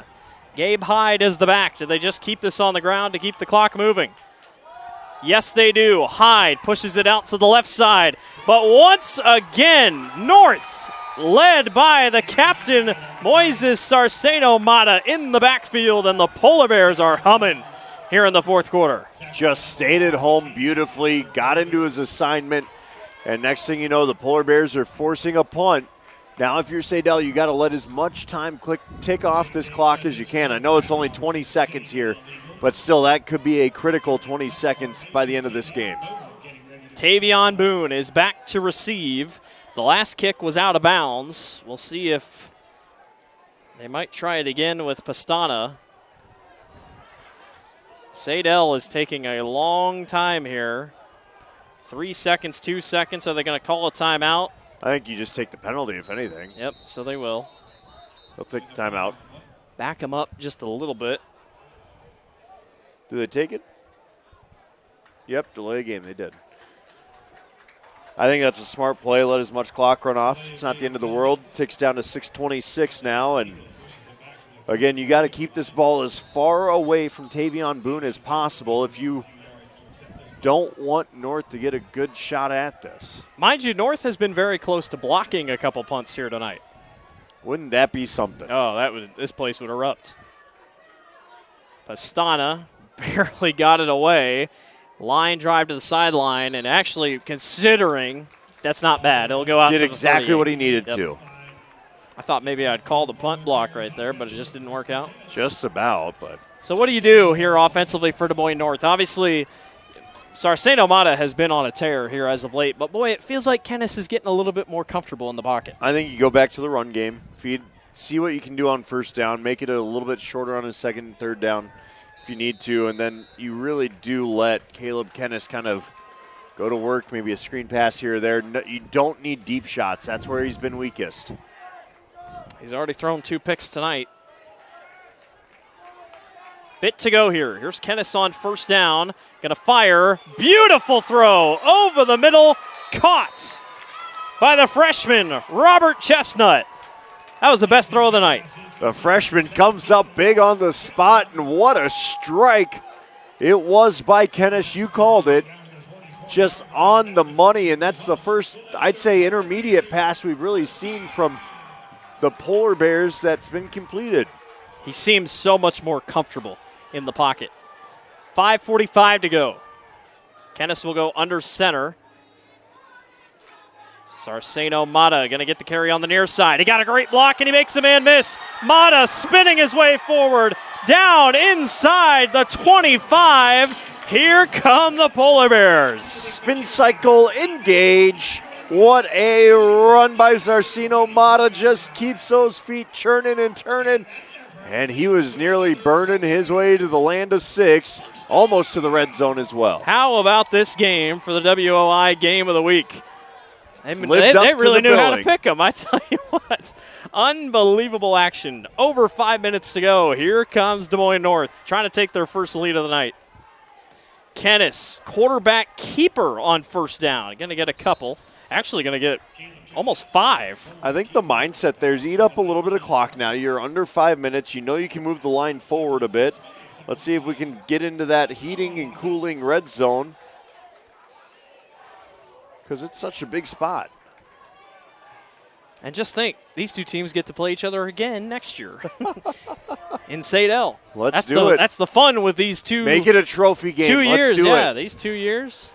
We need to find the road that leads. Well, let's just make it an the 80-35 rivalry. 80-35 classic, yep. Make it an interstate trophy. Kennis on 2nd and 7. Kennis is thinking end zone. One-on-one. Incomplete. In and out of the hands of Robert Chestnut. Boy, it was a perfect ball. That was right where it needed to be and should have been caught probably. That's a tough catch either way. It's a long throw to make, but Kennis put it on the money. It is 4-down territory, no doubt. Remember, they don't do field goals, and they can't now. They're down 4 because of that fact. And worth noting, Saydel did make a field goal earlier in the game. If they score, say they don't get the 2-point conversion, it's 26-24. So something to think about. Here we go, 3rd and 7 from the 21 in the Metro Heating and Cooling red zone. Kennis making sure on the play clock. There he is. The junior quarterback with plenty of time. Going to fire over the middle. It's intercepted in the end zone. Picked off. And going back the other way with it is Landon Sama. And Sama's out of bounds. There's a penalty marker all the way in the middle of the field. But a one-handed snag by the Eagles. Tyson Sparger, who came up with the pick earlier, tipped that up. And then the one-handed snare going back the other way. You alluded to a late flag there, but that could seal it for Saydel. It just sailed on him. And you said it, knocked up in the air by Sparger. And this Saydel ball hawking defense has their 3rd pick of the game, 7th pick overall this season. We'll see what the penalty marker is, who it's going to be backing up, or who's moving forward. Just an absolute classic of a football game here. This is awesome. These are the games that go under the radar that I'm glad we're bringing to light here on the Central Iowa Sports Network. Saw a hand go up, wanted the ball, it just didn't quite get there. And that's just a great play on defense. No one's fault. It is a penalty on Des Moines North. The entire Saydel sideline is fired up. Here's the thing, though. North still has 2 timeouts, 4:02 left in this. Plenty of time. A lot of football left. You can't beat yourself up on the sidelines right now. You're going to get a heavy dose of Gabe Hyde, I feel like, here to try to clock this thing down. Go punch one out. Yep. Touchdown seals it. Des Moines North trying to get their team to settle down. They're still in a good spot, trying to really tell them no penalties. Penalties, unfortunately, in a game like this, you feel like a penalty might end the game. Unless you pull the Bill Belichick, we're going to false start and keep the clock running. Yeah, you could. You really could. So it's at the 45 here. And here's Hyde. His first carry here of the drive. Boy, look at those legs churning. Stay in bounds, young man. There he goes. He does. Going to get a couple. Clock keeps moving. If you're Des Moines North, when do you start using timeouts? Well, you got about, let's see, so 12.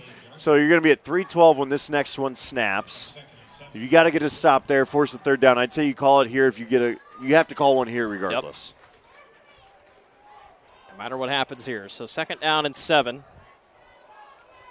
Boy, these defenses, offenses, it just feels like neither team has been on the field very long, offensive and defensively. Such a fun game tonight, though. I really hope you've enjoyed it as much as we have up here.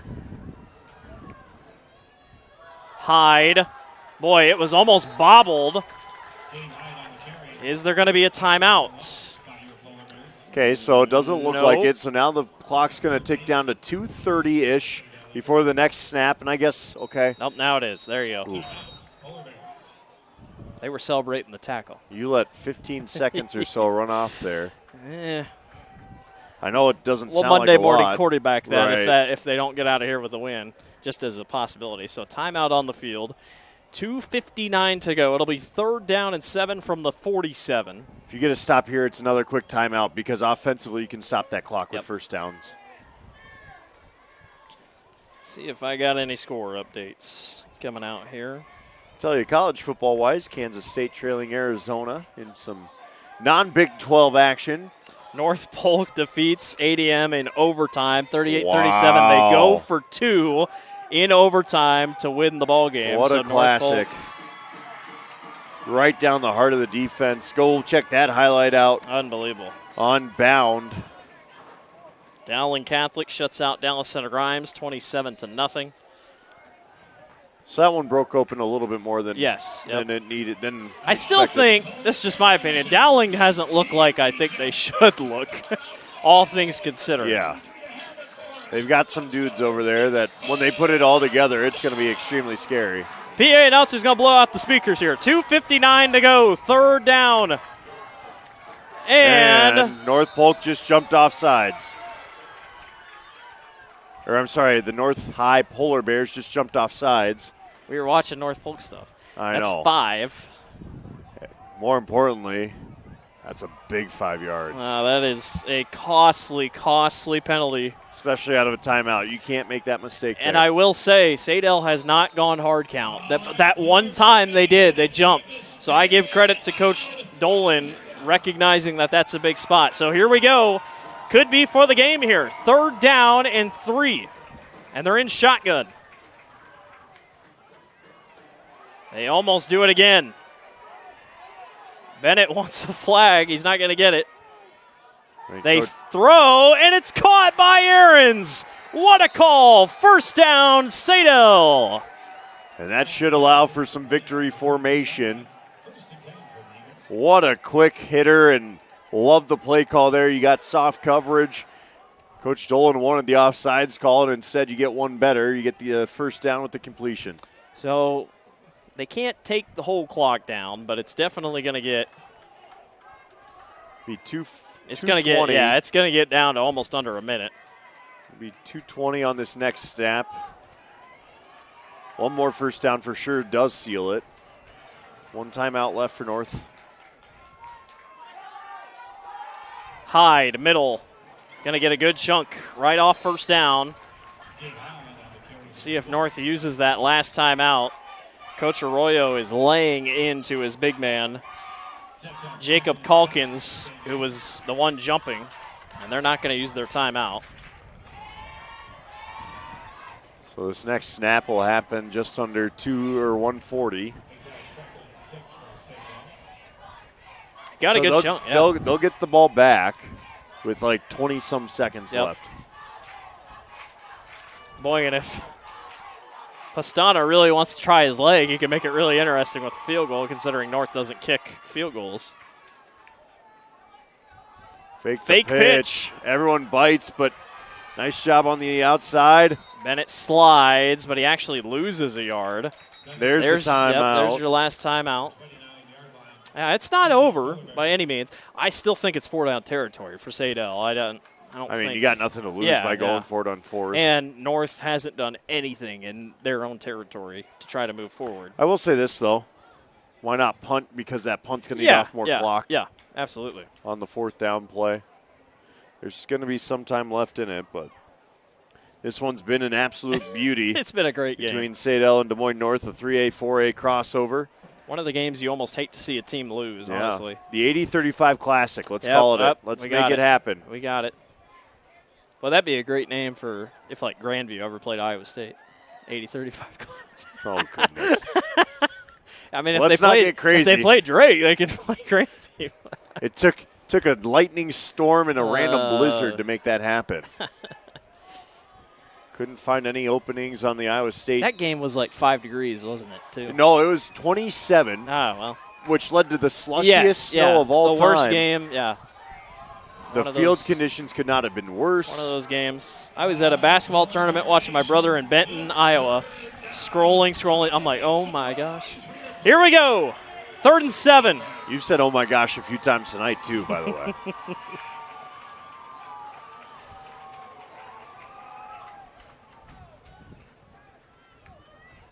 Ooh, Saydel jumps. Everybody got quiet there. Let's just keep none it of us interesting. were talking either. We were just like, ooh. We want to see what's happening here. Sometimes silence is the best way to take this all in. If you're Saydel, I mean, yes, for Des Moines North, you want to get pass rush, but you got to stare at that football. Who cares if you don't get a jump? You just have to have faith and just don't give it back to them. Absolutely. 3rd and long, 3rd and 12.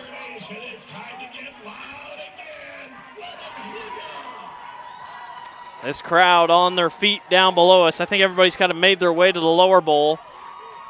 Polar Bears a little confused here on defense. Bennett with time, rolling, gonna fire. This is for the game.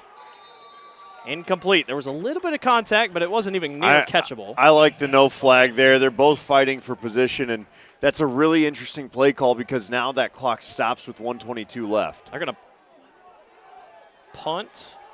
Well, Pastana's coming out, and so is Bennett. And they're setting a tee down. I think they're going to try a field goal. They're going to try. This would be you're looking at a 50-yarder. He's got a leg, don't get me wrong. And Conrarty hit a 54-yarder to knock out my Hawkeyes. So Pastana coming into tonight was 0 of 1 on field goals. He hit one earlier tonight from about 25 yards out. I think they need to back him up another yard. They're a little close to their offensive line there. North is putting a man back. So now it's a 51-yarder. Hardiman is back. Clock's dead. I don't know why. I'm so confused.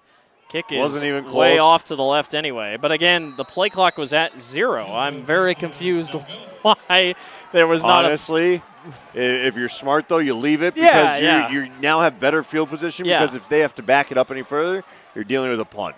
So North has no timeouts and 1:22. Now, because it's a missed field goal, they get it at the 20. Okay. So fair enough. And that's a rule in college or anything else. Timeout, Saydel. We're going to stay here and take you home. Here What on a Central. fun night of Friday football week. What, 3, 4? We're in week 3. We're one of the last games going on, it feels like, in the Metro. Week 4. Week 3. There we go. Week 3. It moves fast. It does. Sneaks up on you. Very fast. See if I got any more scores. Oh. Xavier throttles CCA, 54-21. My goodness. That one broke open. Northwest is 3-0, 49-13. Boy, Northwest might be it this year. We'll see what happens. They're going to be fun to watch. Well, what do you do? The playbook's kind of wide open here. I mean, 1:22, you get stop clocks, reset chains. You got to throw the ball. And we saw the passing game was working that last drive. You got to do you got to get some routes over the middle, though. I think that's where quarterbacks have been most comfortable, especially it's been Kennis that has liked the middle of the field the most. If you got anything left in the playbook, now's the time to bring it out. Wildcat. Absolutely. They'll start from the 20. They got to go 80 yards. Caleb Kennis hit as he throws, incomplete. Took a shot as it was intended over the middle to D'Angelo Bush. T'Lo Bush there's got to haul that one in. That's off both hands. He elevated a little early. I can't believe Kennis got the ball out. He got hit pretty hard.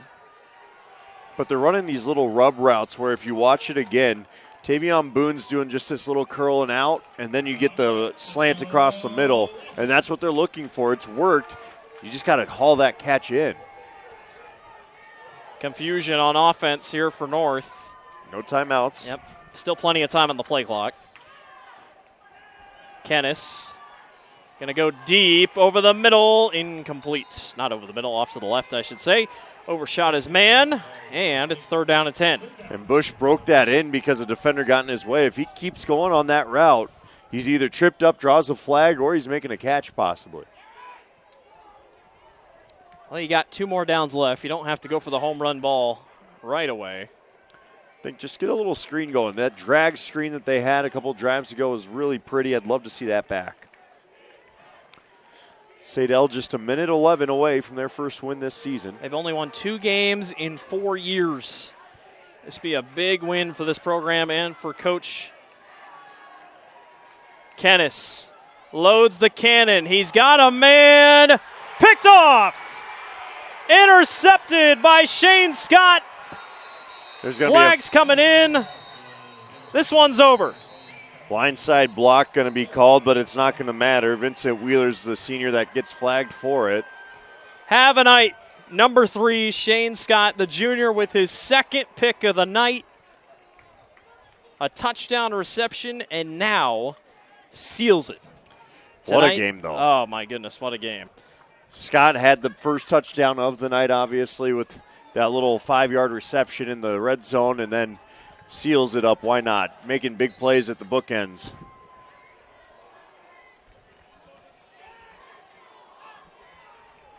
That crowd noise. This means a lot to this town, to this school. It's a penalty on Saydel. It backs him up. Why not add another penalty on tonight? But Saydel, for them, it's not going to matter. They're going to get out of here with a win.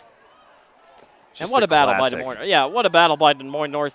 Not a bad throw. I think it was going to be one-on-one coverage. They had an opportunity there with D'Angelo Bush streaking down the sideline. 11:45 left in this game, right out of the first half. It was 17-0. Yeah. North roars back, puts up a 20 spot, only gives up one more touchdown.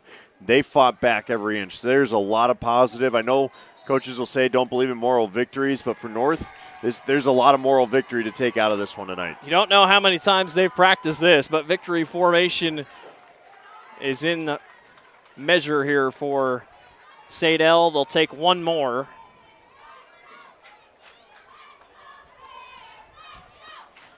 They do have a timeout. We'll see if they decide to maybe take it or if they'll just knee it down anyway. And one more thank you to all of our viewers, all of our crew tonight to make a great broadcast Reese, in this Gavin, great Rachel. game tonight. It's been an absolute pleasure to be on the call with you tonight, too. Wonderful job. Bennett will take the knee. And Saxon Dolan, the former Grandview football star, former Cedar Rapids, Washington alum, in his first year as head coach at the helm of the Saydel Eagles, has his first career win as Saydel defeats Des Moines North 24-20 in our WOI game of the week. We appreciate everyone for watching. Tonight, we will be back here on the Central Iowa Sports Network, and next Thursday back here on the Gridiron for Des Moines North and Perry. For our entire crew, he's John Schaefer. I'm Blake Walker saying so long from MediaCom Stadium. Thanks for watching the Central Iowa Sports Network.